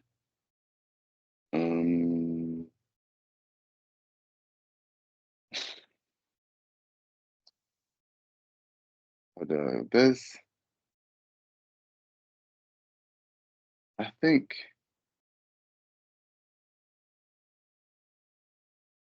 I think there's one favorite scene and one in little moments that I like. My favorite scene is when he doesn't hold back like his tears and emotions when he sees Goose's wife. She like touches his face because you can see he wants to get words out, but he can't. He is just feeling it so hard at that moment, and it really hurts him. And it's like, yeah, yeah, yeah. It's I really like that moment. It's yeah. Again, another moment where you seeing his character, I guess, showing that other side of him going through something really hard, lost his brother. There is a random like funny moment I like. So the part where Val Kilmer says like coughs and says it says "bull" during the near the beginning of the movie. I like even more the fact that that was ad-libbed. His guy he just added that in, and that was everyone's genuine like responses, reactions and stuff, which is quite cool. And it's also quite interesting how, I mean, he wasn't the only one who was apprehensive of doing the film, but it's cool that he ended up in the film or forced in the film because of contractual obligations. He didn't want to do it, he got forced into it. That's interesting. But after doing it, he was just like, you know what? That was great and a blast. Like, all in all, that was a great experience, and I learned a lot, basically. So it's cool. And it's like, yeah, he had fun with it, even though, yeah, he was like, because I like his character. And even the moment where he's saying, I'm sorry about Goose, like, you could tell he is terrible with words. He's not good with words, but he wants to say something because he's like, I really care. And I think this should be said. But he keeps taking breaths, and then he's losing the words, and he can't find the words, but he still does it right and walks off afterwards after saying like his condolences. It's cool. Anyway, yeah, I think that's probably some of my favorite moments. Nice.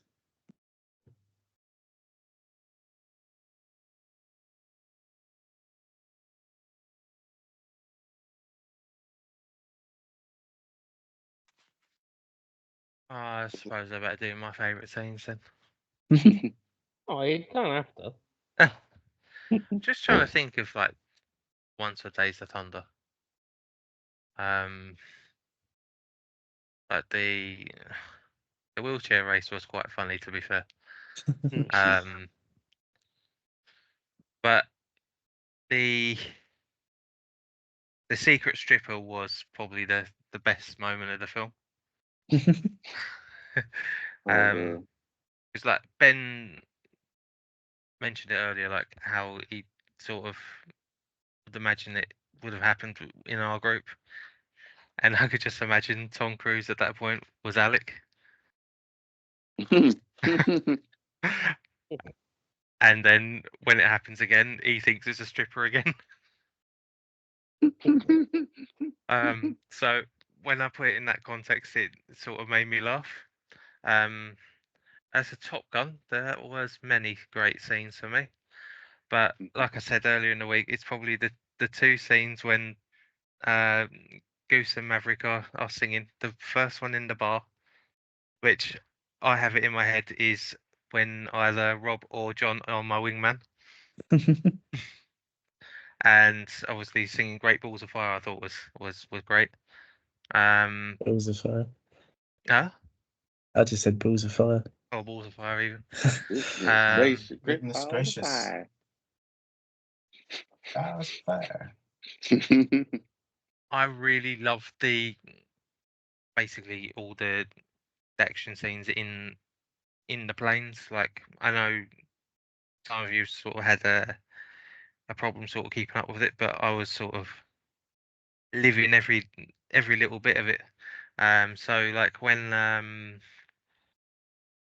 can't remember the character, but early on in the film when he's sort of like he's had that moment where he's shitting himself and he's not able to bring the plane in, and then Maverick goes and brings him onto the or escorts him onto the ship. I thought that was a really well done scene. And sort of, I think at the end when sort of Maverick and Iceman sort of see eye to eye after their little battle, I thought that was a quite nice little thing. Sort of reminds me of me and Alec, like eternal rivals. And then Alec could be like, "You can be my wingman." No, Alec, you can be my wingman. That'd be that's the kind of dynamic me and Alec have, though. So I thought that works. I have often said you are the Maverick to my Iceman. Said Alec, 26th of May, 24. I might say that he's winging it. Whoa! Gotta buy a tank top. I would say between the two, I love the soundtrack for Top Gun, but I think Hans Zimmer just adds something on Days of Thunder. Like, it's like anything he touches, though, and it just adds a little bit extra to it. Yeah, I will say like it's partly the editing as well, but like some of it is just it works so well. Yeah, but like 80s and 90s sort of action films, I think I have such a love for them because of not just because of the action and the characters, but also the music and and stuff in the background sort of brings it all together. And I just think I just really like music videos. I mean, that explains why you like David Fincher. Yeah. I'm sort of I'm big into sort of like all my senses sort of being in play when I'm watching a film. I don't know how taste comes into it, but whatever. Well, I like to watch films while I'm having a snack, to be fair. I mean, I don't think I'll get much by licking the screen. Do you know what? There is actually it was like a sort of, I don't know what you'd describe it as really, but it was basically this idea where like you'd be so it was like an event company.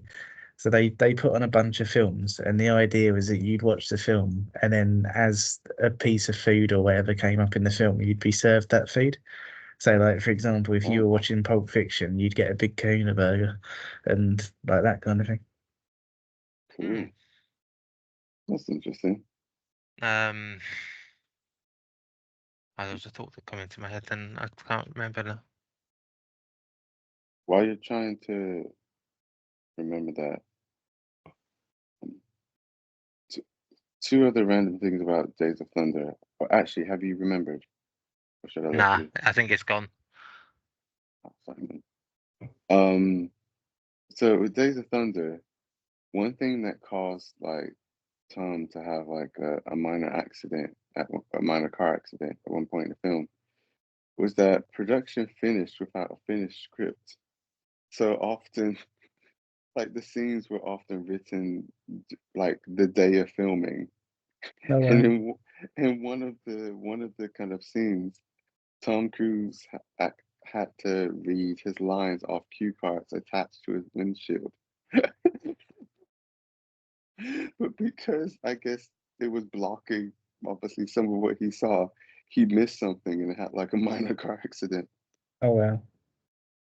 Yeah, and the earpiece that he was fitted with, sometimes they would feed him lines through the earpiece because of him not having enough time to rehearse. But saying that, he did have a stunt driver sometimes cover him from time to time in that film. He did do a lot of his own driving, of course, but I mean, even when they were first thinking about the film, Like one of the first times he went around the track, he went round at like 180 miles per hour. Like the guy, oh my goodness.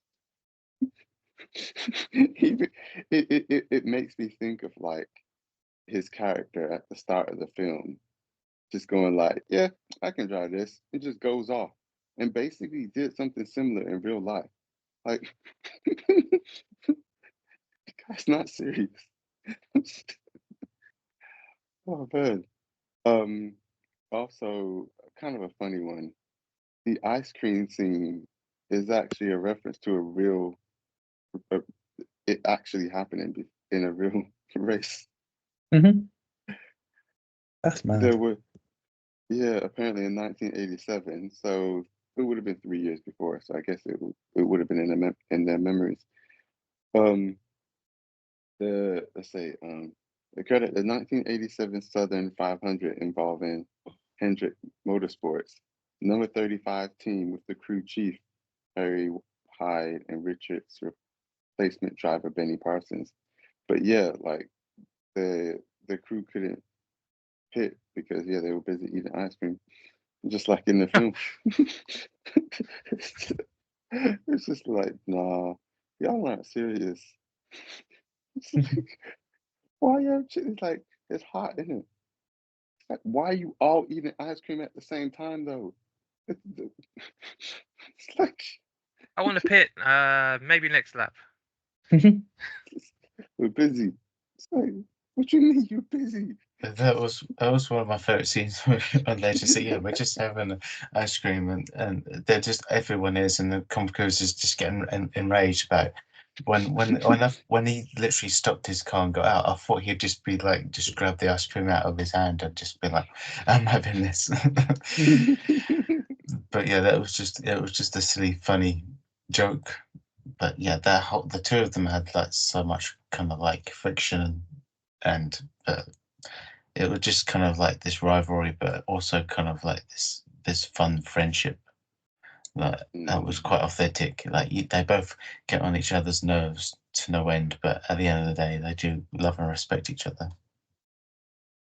Yeah, it's also interesting how they both they kind of take it in turns to risk his life and also protect his life. So you have times like near the beginning where he's just like, "Oh yeah, I put special tires on it. Don't worry, you can do it." And then he does it. He's like, "What the? They were just normal tires." He's like, "Seems like it has got some explaining to do." It's like I could have died. It's just like, but I believed in you. It's not the fucking point. Nice. But then, Oh, something like, you'd say to me. Just like, oh, I believed in you. I'm like, great. Well, glad. However. Yeah, when I said I believed in you, I didn't mean do it. oh man, no, that would be too much. That sounds like another movie. Probably is. But then there's other times when he's just like, no, don't. And Tom Cruise's character's like, I can, just watch me. It's like, no, I don't actually want you to die. Can you just stop? Oh wait, this film was made. Yeah, I just realized what film this year was made. Oh, I wonder if I was born. I don't know what month it was. Anyway.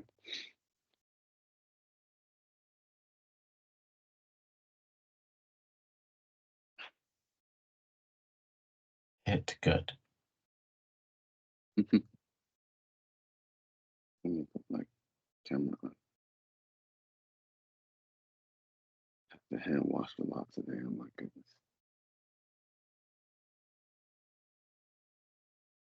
Hopefully get this fixed in. Anyway.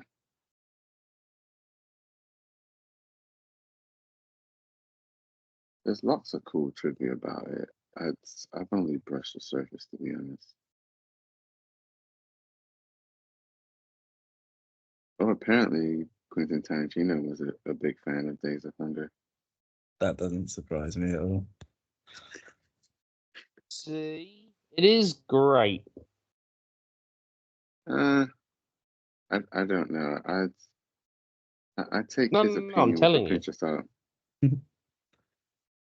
There is a bit of a Quentin trend to be Tarantino's fair. also a fan of feet. Well, we all need Oh yeah, them. that's a good point actually. We all benefit from having them. I don't think Yeah, I've but seen not that by film. sticking No, toes not- in your mouth, though. You don't. I know don't that. benefit from having feet. I mean, they do get they they don't really do feet in the film. They do legs. Raisins, sugar sweeteners on her legs.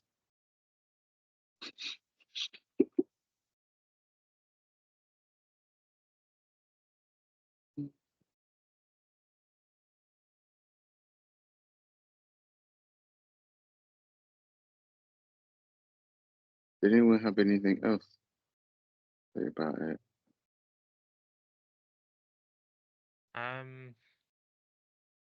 Just that I'm glad we all got to watch it. I'm actually quite surprised that Days of Thunder went down well, and this was when I loved it.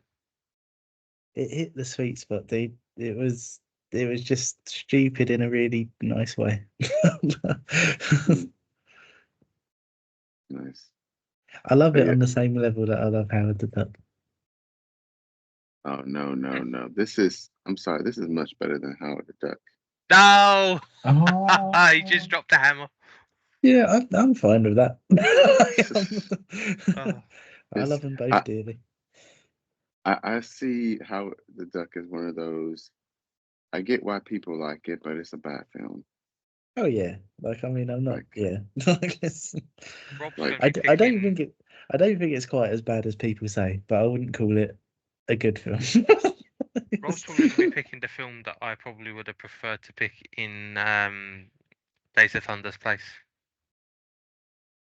Oh. Huh? Hopefully, Oh, it's what? soon. Oh, you're referring to something. Okay. Yeah. I mean, I would prefer to watch Howard the Duck than the film Ben's screen name refers to. Just to pick a random film. Oh man, it's nearly a year and it's still catching strays. To be honest, it doesn't help when you put your name as that. I'm sorry. It's gonna get shots. Gonna Well, fire him. I'm happy that Pee Wee has taken the fall for Blowout. That film had too many issues. But What's this, it Blowout? wasn't as bad. Yeah, Blowout. I really like that film. That's another film that Quentin Tarantino loves. Oh, but see, can't trust this guy. This is You're turning the manual off him. It had, and I was already turned off him. It had such it had such potential. It could have been a really, really great film. Sorry, I'm just remembering all the things I didn't like about it now. The hot mess of a film. Oh my goodness. It started okay. It's blowing it out of proportion. So it's like it's one of these films that started good. It started And continued to be. No, it just got worse and worse and worse. It was like, what is this? Is this like Blues Brothers 2000? Sorry, I haven't actually seen that film. Oh, I was just going to say Blues Brothers. Shots fired. Excuse me. If you're going to invoke the name of Blues Brothers 2000, you are required to watch it like I did. Okay, that is a piece of shit film. Blues Brothers 2000 is probably the first film that like me and Alec watched in unison and were like as upset as one another. Like usually it's one or the other convincing the other to be more upset, but on Blues Brothers 2000 we both went, "Wow." That was actually the worst film I've ever seen. Yeah, that film stunk. I can't believe Dan Aykroyd agreed to do it. I can. Well, Dan that's your Aykroyd has own had a couple personal of problem. films that did well, but like he's done a lot of fucking garbage. I just thought he would have respected his own memory a bit more. Fair enough. Yeah, but he also supported the all-female cast of Ghostbusters. Yeah, but that's fine. I Like, thought I mean, that like, was decent. I mean, I thought it was a crap film, but like I didn't mind it as a. I didn't mind it existing. Blues Brothers 2000, I Yeah. did. If I hadn't have been with Ben watching that film, I would have walked out. What about Dan as well? He was there. Well, see, He Dan. would have walked out on that. The thing is, I can't remember the films I've seen with Dan because it's been so few and far between in the last 5 years. I have a great Mm. memory that surely you have as well of us seeing a film with Dan, and it was when we saw Burke and Hare. I never saw that with you guys. Oh, you missed out, man. There was that was a fun film. there was a bit where it went completely silent and Dan farted. That's a film I really like as well, to be fair. Yeah, Burke and that Hare. was Dan quite a good farted. film. That's a better film than it gets remembered for. What's it called? Have you Burke guys and seen Hare. Run Fat Boy Run? Yeah, I think we saw it together.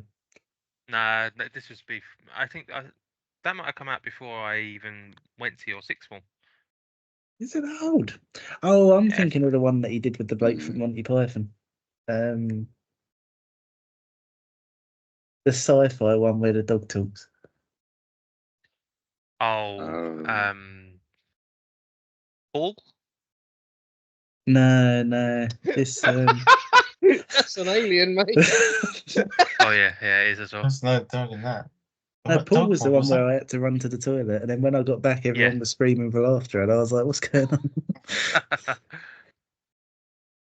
No, what was the one with? A sentient dog. Yeah, something. It's called something like Everything in Called The Between Bitch. or something like that. Or Hang on, let me have a bit. Oh, I don't think I saw that. I remember you and Pat seeing it, and you were like hating on it. Absolutely anything. That's it. That was it, yeah.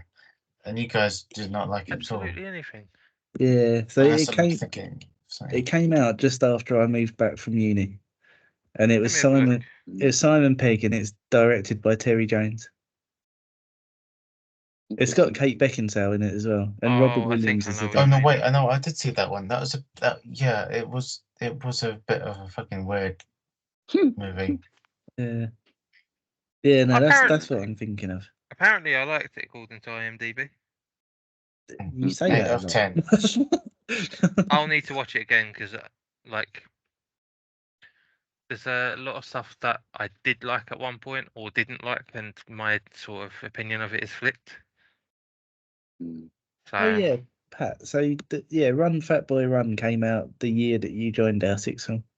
yeah, so I think I probably Mm. saw it with Ben because, Yeah. at that point, he was my cinema partner. Mm. When you mentioned earlier, Pat, about picking Deadpool, like as much as I dislike, as much as Deadpool annoys me, and I don't like Deadpool, just as a character. Yay! I think the actor, I think he does a brilliant job depicting him. Fuck to be honest, you, Emmanuel. point Fuck on. you. Yeah. Boo, No, thumb down, thumb He down. honestly does Deadpool exactly as I remember him in the comics, and he pisses me off, which is why I never read him. He even annoyed Spider-Man. Like, Spider-Man basically, have I said this to all of y'all? No, I don't think so. There's a moment in the comics where Deadpool was falling, and he would have like broken his neck and whatnot, and they were kind of in the middle of fighting and whatnot. And the Spider-Man swung down, saved him, and then they were fighting back to back. And then he pisses off Spider-Man so much, or annoys him so much. He's like, you know what? I actually should have just let you drop. Given the choice, I would. He said I should have Gwen Stacy'd him. Oh man, but basically, yeah. I was just like, because he knew he wouldn't have died, but he's just like, just to get some peace, like some piece of him not talking to him for a little bit. Like he's just that annoying. It's like, if you annoy Spider-Man this much, I mean, he usually doesn't talk like this. Like you're doing something. But anyway, Deadpool 2 is on my list to watch, but that's mainly because of the other actors in it. Domino and the guy, I forgot his name, big actor who plays the other male Josh Surprisingly, Brolin, what? Yes, Josh Brolin. Just Thank put you. in Cable. Yeah, he plays Yeah. Cable. Oh yeah. And it's rare that you ever get to see Cable depicted in anything. So I kind of like that he's in something. And it's Josh Brolin depicting him. So I'm just like, oh, nice. In Domino, but a slightly different take on Domino. I'm like, great. It's like reverse skin color. It's great. Don't know how I'll feel about it, but at least I'm it's gonna not just. I'm gonna watch them both before the new film's out anyway. Oh yeah, Wolverine. Was it that?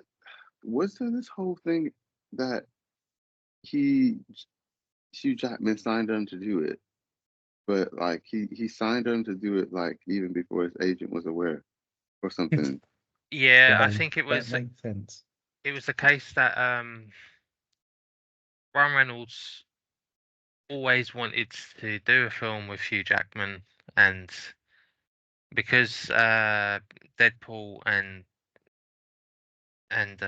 X-Men were owned by, was it Fox?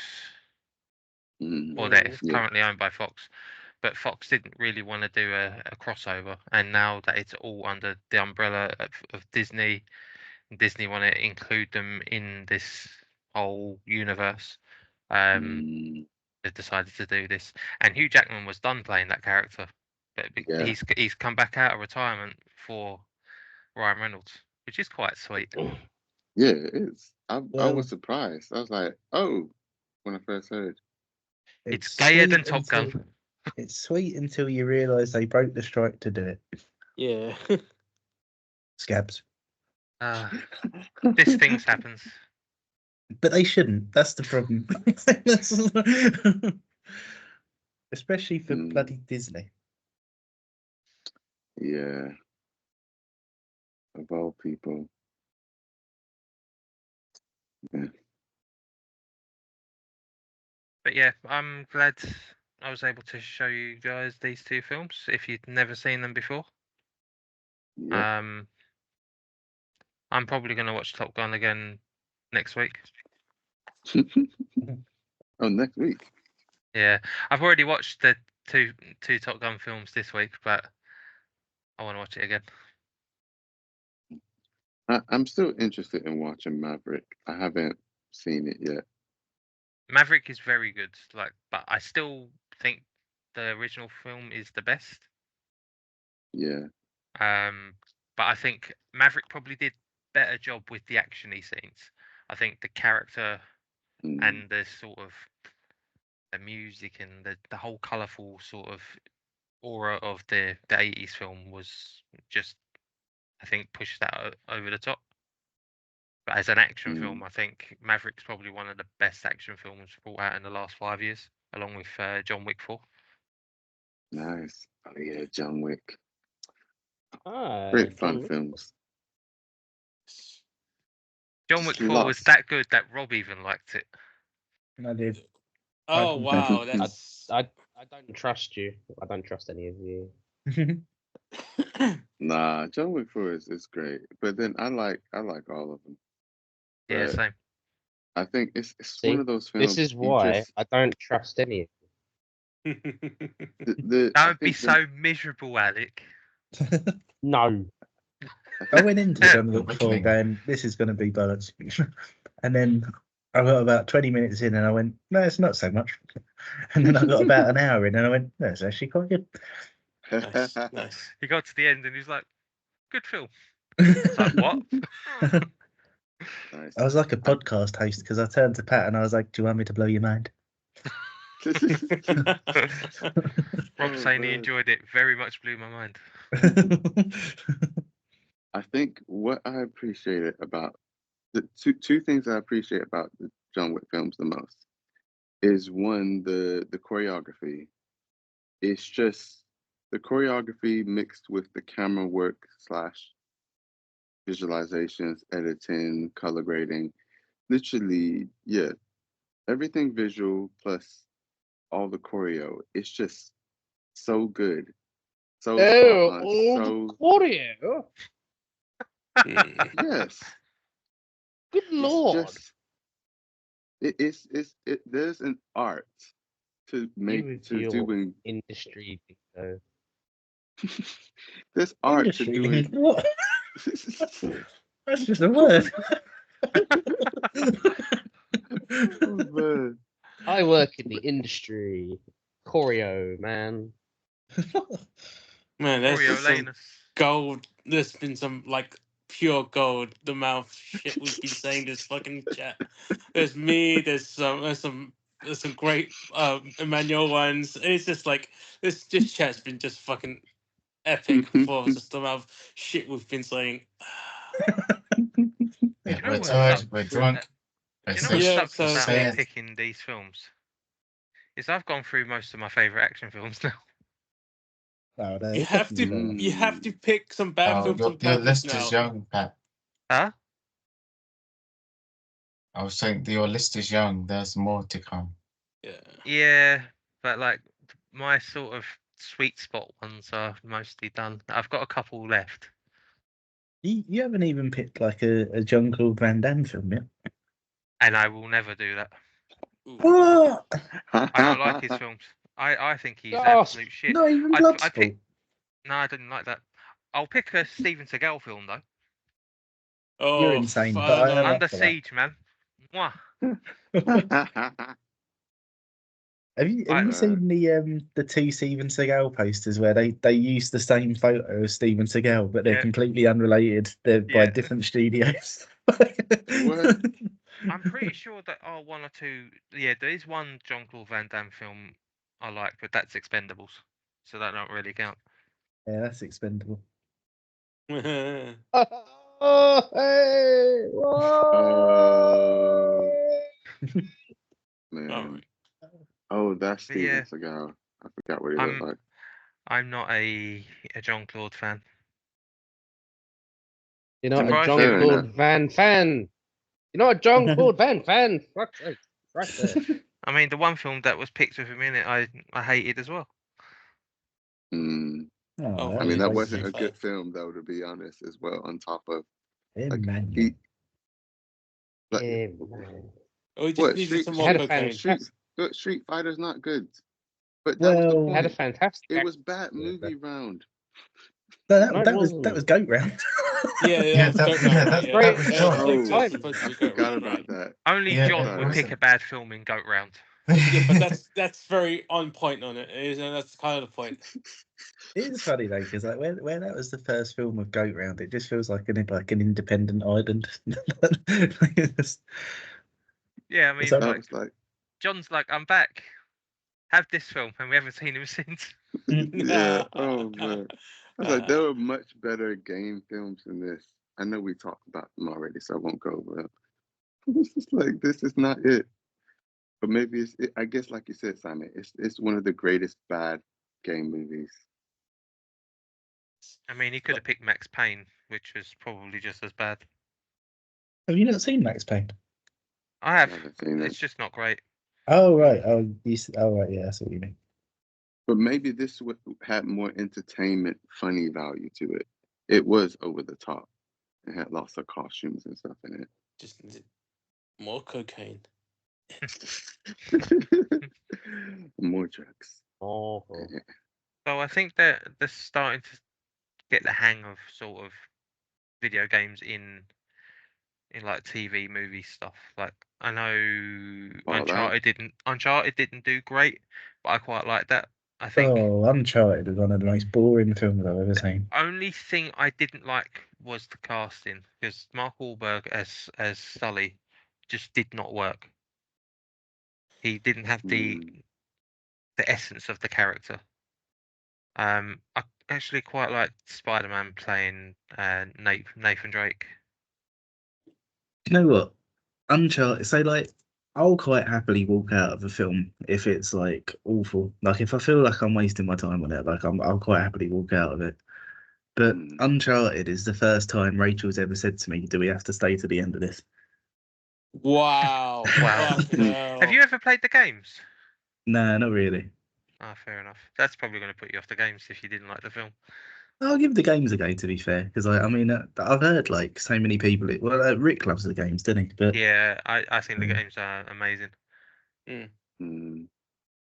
Fair enough. It's made by the same guy that made the Last of Us games as well. Oh, is it? Oh, okay. Yeah. Yeah, Neil it's Naughty Druckmann. Dog Studios. Yeah. Yeah, talk about that. How was the TV show for Last of Us? Well, as a massive fan of the games, I'm obviously going to be a bit Alec about it. Hmm. No offense.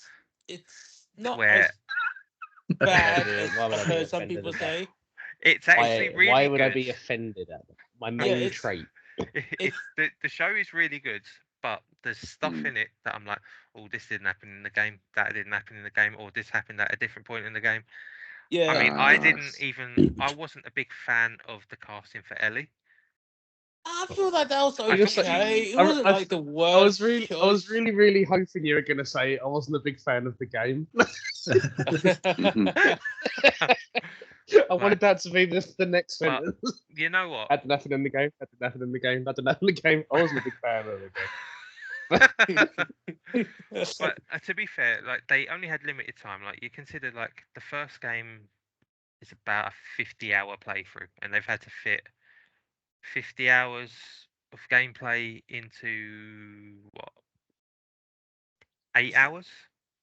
Yeah. So it was- obviously, mm, the things that were sort of probably irking me as a gamer was stuff they had to cut out. So it meant that the cuts meant that there was a lot that was skipped. So mm. that was more of a me problem. But if I take it as purely as a TV show, I thought it was marvelous.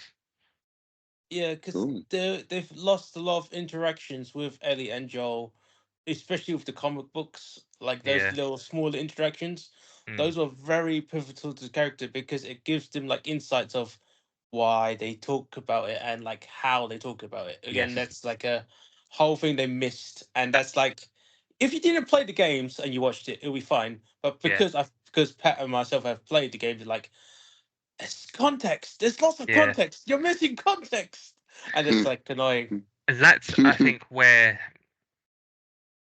movies and TV shows are going to struggle where it comes to video game stuff, especially if you're taking like a really popular series and transferring it. Like, I think if you were to just take a movie and make a game adaptation, you can potentially make the game just as good or better in its own way because you can just add loads of bits to it.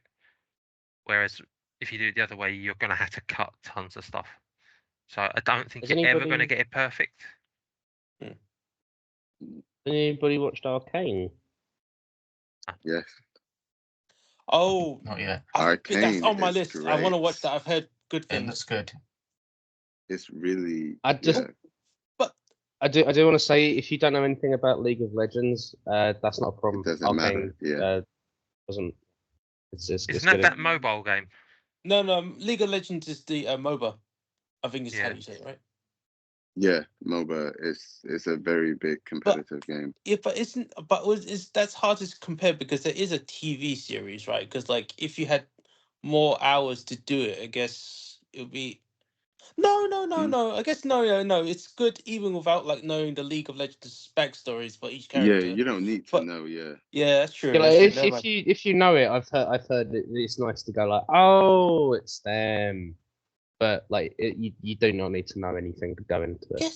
I guess But that's the same second for season- Cyberpunk.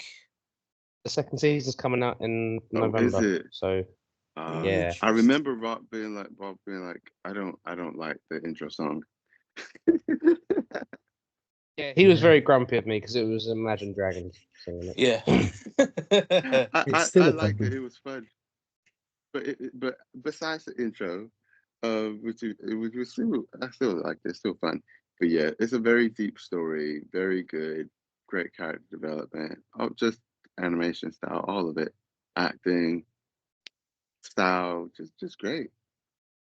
What I like to see, to be honest. Who's your favorite character? As I think, Nanny McPhee. huh? He's not in Arcane actually. wait, as in like to play, or as in like the actual league, or like actually just. I don't know. In just in Arcane. I think I would say the the redheaded sister, the main character sister. Yeah, she's my favorite. Oh, you mean the police girl? Wait, Police no, girl? no, No. I'm thinking no, that's the sniper lady. The main character with red hair. It's red hair, right? Yeah, fine. Yeah, that her sister has blue hair, who goes all It's Jinx, crazy. right? Yeah, Oh. goes all Harley. Maybe not quite Harley, but I don't know. She goes crazy, but she deals with a lot. But yeah, great character. Deals with a lot, and it's interesting to see how she takes it all on and gets through all of it. But yeah, there's a lot of great characters throughout it, and it's cool seeing their stories and how they deal with all that life is giving them and all the crap around them, but what choices they make and how they decide to go through it. And yeah, even like the adoptive dad or whatnot, like it's great. It's really cool.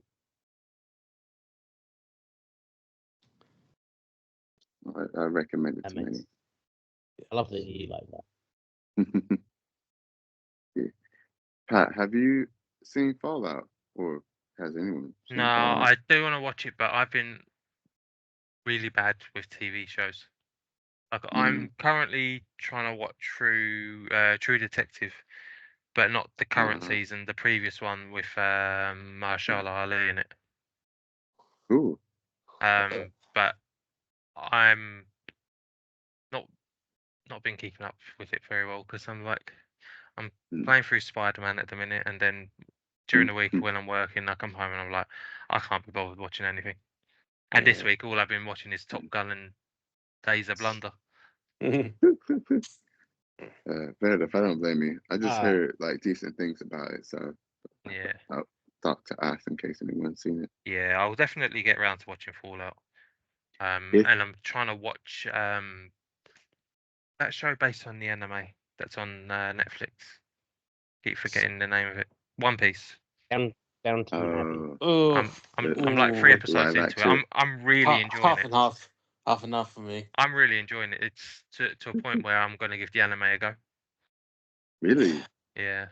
No, Pat. No, good luck. Actually, to be honest, attempting to watch One Piece is like attempting to watch every episode of Dragon Ball from the beginning. Yeah. Wait, but there's a lot more One Piece than Dragon Ball. I was about to say, are you going to actually start from the beginning of One Piece? It's like over like 1,000 episodes, right? Yeah, that's fine. I'm watching through Dragon Ball at the minute.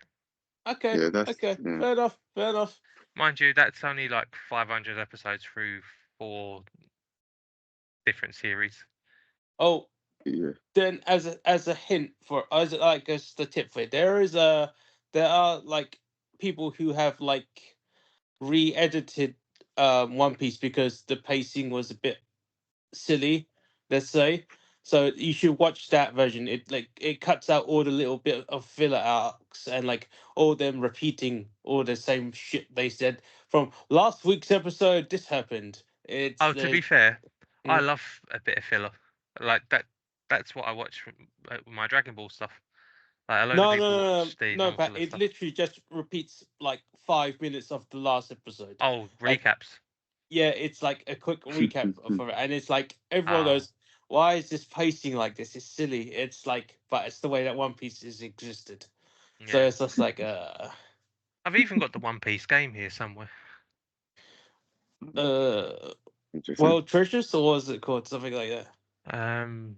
Sorry, give me a sec. I've got a lot here. Is it like the beat 'em up version? One Piece Odyssey. Wait, which one is this one? That's one of the newest ones they released. Oh, I haven't seen that one, I guess, now. It's called I played the demo and I was like, oh, this is fun. No, because like, it's because like there's the One Piece game which is like based off like fucking the Three Kingdoms game where it's like just beat up lots of people, and it's just like it's because it was the story's funny because like they weren't making many games and they were losing money until one of the like art directors from One Piece played the game and was like, hey, let's build a One Piece game around this. Let's contact fucking Toei and let's do it. It's like, all right, yeah, sure, absolutely. Oh, We'll man. yeah, it was great. They're like, oh, okay, yeah, we can make some money off this. So random.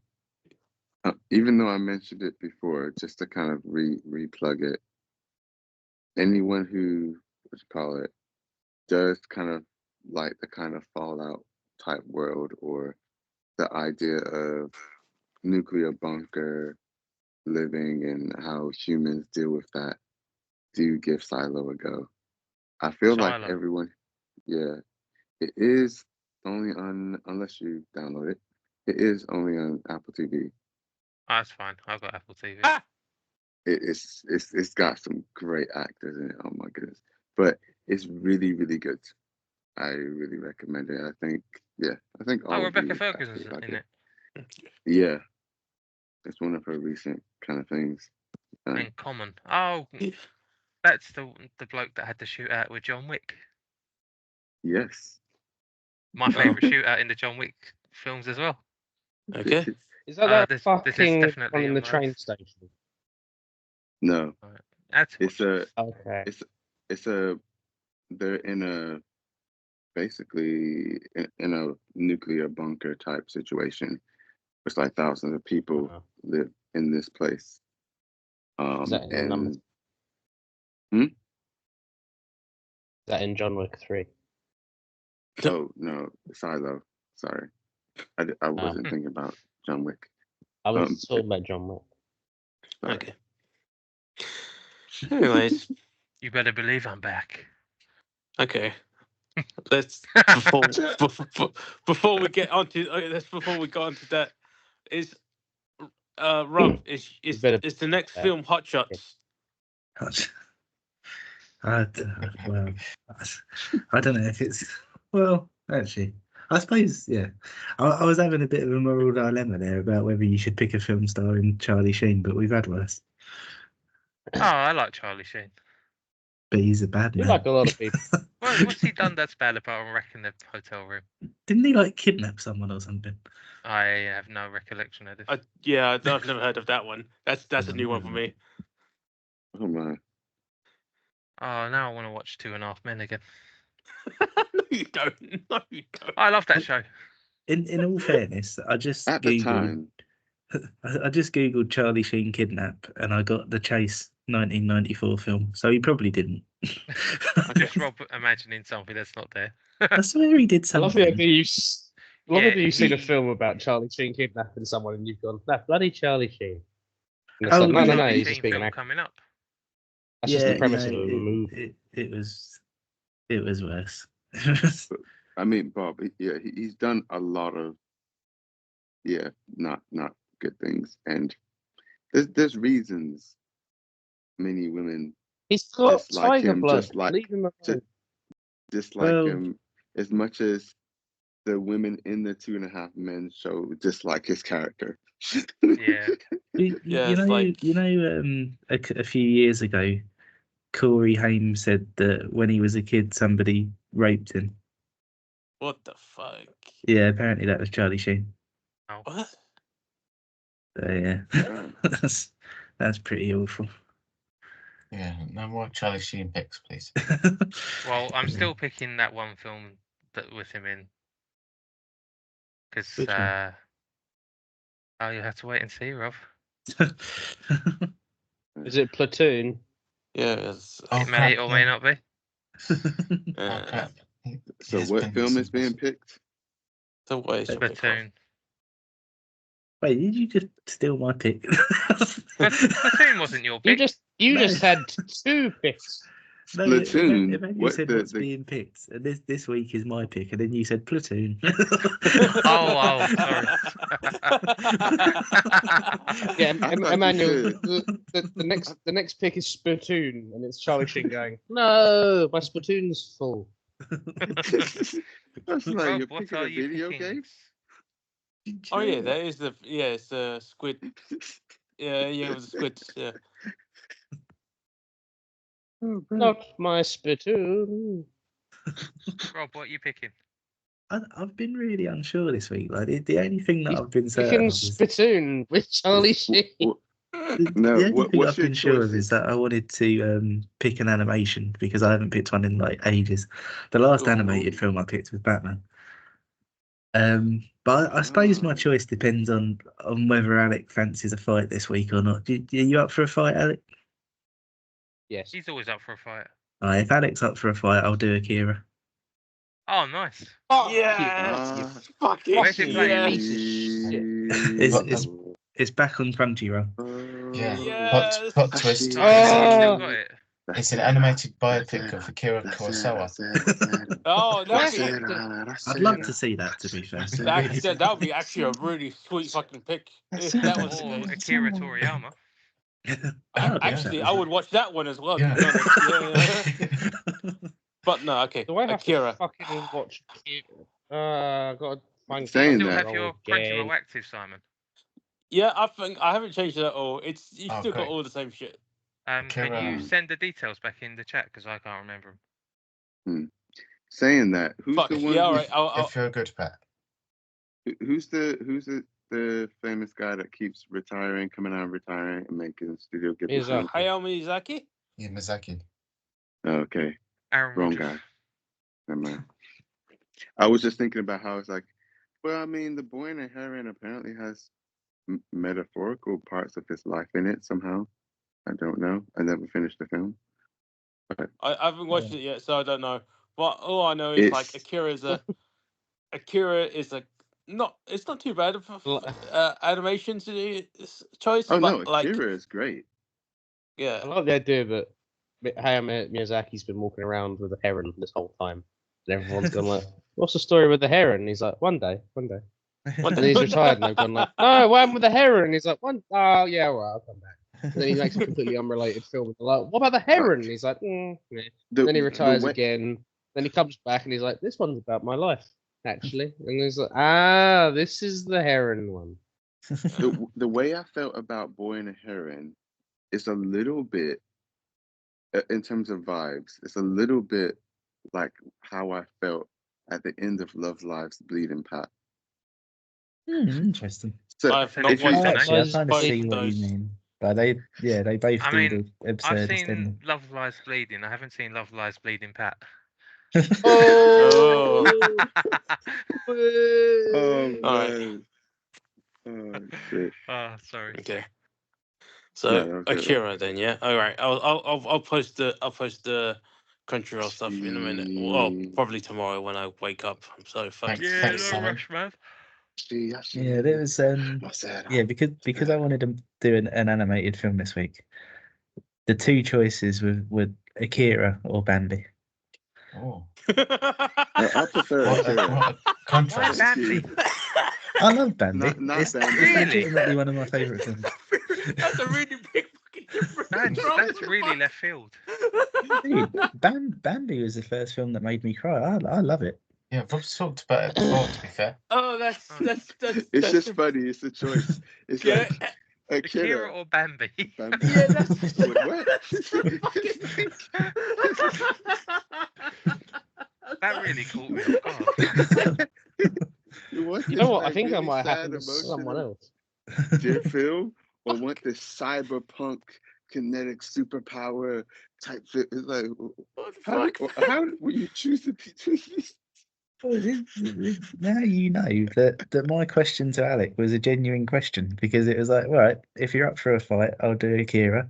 If not, we can both be upset about Bambi. Well, now I wish you Oh, picked Bambi. Too late Hell of a now, double bill. motherfucker. Hell of a double I bill. mean, Yeah. saying that, I mean, even though I'm just like, what?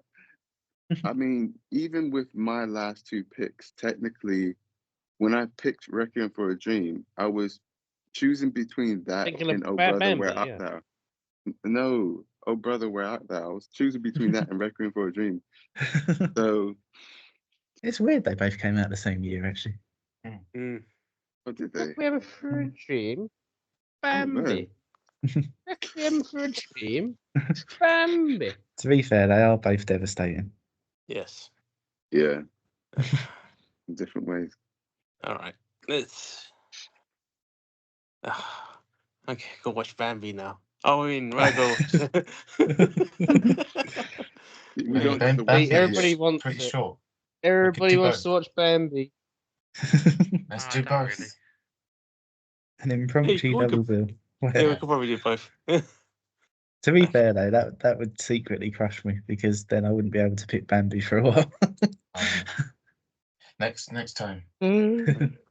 Yeah. But hopefully before the inevitable Disney remake. Yeah. Mm. Mm. That'd be one of the worst Oh. ones as well because it'd be one of those ones where they go, it's live action That's and everything photo real. animated. Oh, fucking. CGI. Rob, I've just Mm. seen the tagline and I fucking hate it. Here we go. We're in. Oh yeah. Blade Neo Runner 2.0. Tokyo is about to EXPLODE. Fuck off.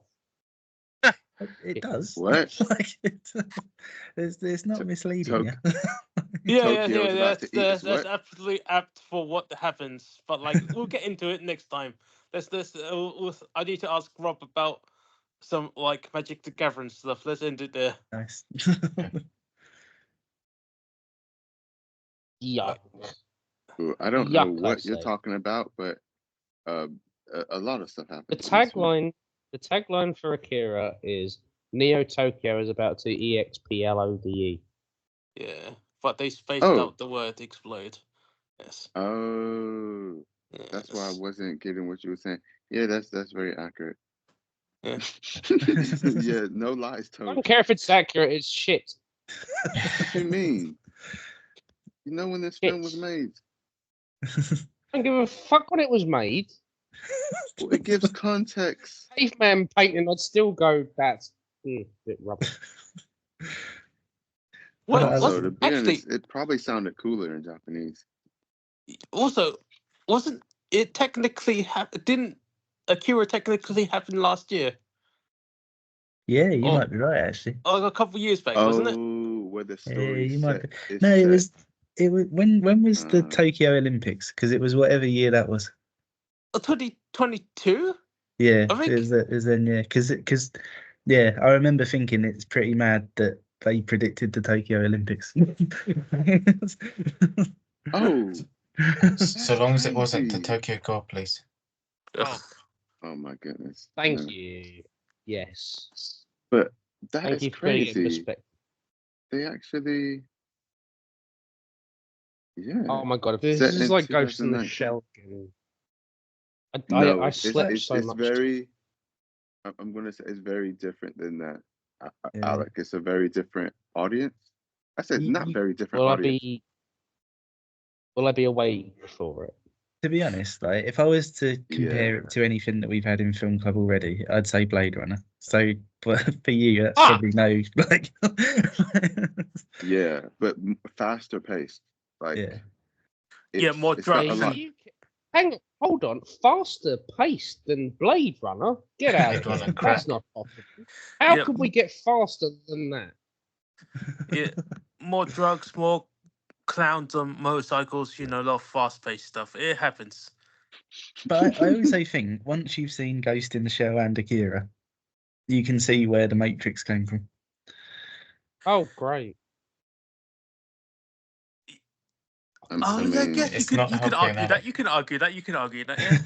Yeah. It's just trying to think about it. It's like, I mean, it is a lot of their inspiration. So Because I always remember there, like when the Matrix came out, there was this big thing about how it ripped off Ghost in the Shell. And then I watched Ghost in the Shell and I was like, not massively. I don't know. And then I watched Akira and I was like, oh, okay, when you put them together, you can kind of see it more. mm, fair enough. all right, fair enough. All right. Got anime Blade Runner. Anime Alex's Runner. favourite subgenre. Anime Blade Runner. Alex's favourite animation style with Alex's favourite subject matter. It's like, ooh, You really it's a love sci-fi Cyberpunk, to dystopia. be honest. It's a sci-fi dystopia where people try and sell me Coca-Cola. No! Yeah, Great. you definitely love Cyberpunk. Bothered. Oh, you got that song in my I'm head looking now. forward to playing least through I'll- that. But At least I know there's going to be a bike slide in it. Yeah, I think that's so. Original bike slide thingy. that's not a surprise when it happens. That's like the Statue of Liberty in Planet of the Apes. Rob, I've messaged you in the group. What did you say? I've messaged you in the film club group. That's it. You can have Oh, saved. man. I want to. There's a film I want to pick in the Yeah, future. but that's I a good don't. one. Okay. I don't actually think it's. It might be playing. easier for me to just get the disc and watch There it. is a really cheap 4K one as well. That cheap 4K one, I think, is not so cheap anymore. Okay. Yeah, that's the one that Emmanuel got me. It's That's a the really red. good one. It's the red case one, isn't it? Yeah, that's the 4K one. But the one that Yeah. you've linked, that's the one that Emmanuel bought me years ago. Yeah. And Yeah, that's really cool. good because it's got 3 different audio tracks on it. And the best one is the most recent one. Nice. Is it Yeah. shaped like a pill The- case?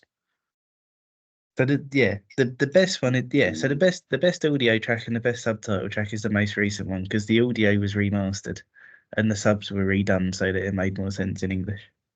Oh, fair enough. Yeah. Yeah, the 4K one's £55 now. Yeah. There was a little while where it was like 15. Yeah. No. Is the tagline going to be an actual bit of dialogue in the film? Is someone going to say Neo Tokyo? Nobody says EXPLOED. I think Yeah, it Oh, was Simon, you've got a spirit bomb above your head. Oh, yeah. True. Oh yeah, no, I didn't really notice Oh, that. that's great. Oh. That poster. Oh, actually, it's 3 of your favourite things, Alec. It's your favourite animation style, your favourite subject matter, and it's from your favourite decade. The 80s. Is it from Yeah. the 80s? Oh, it's Long I hadn't had live the enough 80s. Oh, I've specifically picked a film to upset Alec. Go to the Oh, That's why that's- Alec prefers Days of Thunder to Top Gun. Yeah, just Yeah. avoided the there's 80s. no fucking 80s shit in it. Oh, that's not too bad. Can I ask an opinion? Mhm. Can you ask Is an the- opinion? Or ask get you guys' opinion. If there was a Uh-oh. film that I picked and I needed to, the only way to get it was to buy all of you like the Blu-ray and maybe ask for a bit of the money back. Oh, How would you feel about that? I would, Fine. I would question my ability not to get the film, but like that's a whole I'd- other Oh, conversation. I'd buy it Oh, myself. I could download it. True. Is this an anime? We're not being recorded. We are, aren't we? It's still, Yeah, we still are. recording for me. Yeah, Is this an anime you're I thought asking you us to stopped the buy? recording. yeah. It's a, this Oh, is okay. an illegal I can't- movie. It's not an anime. It's some classic old cinema. Would you like me to stop it?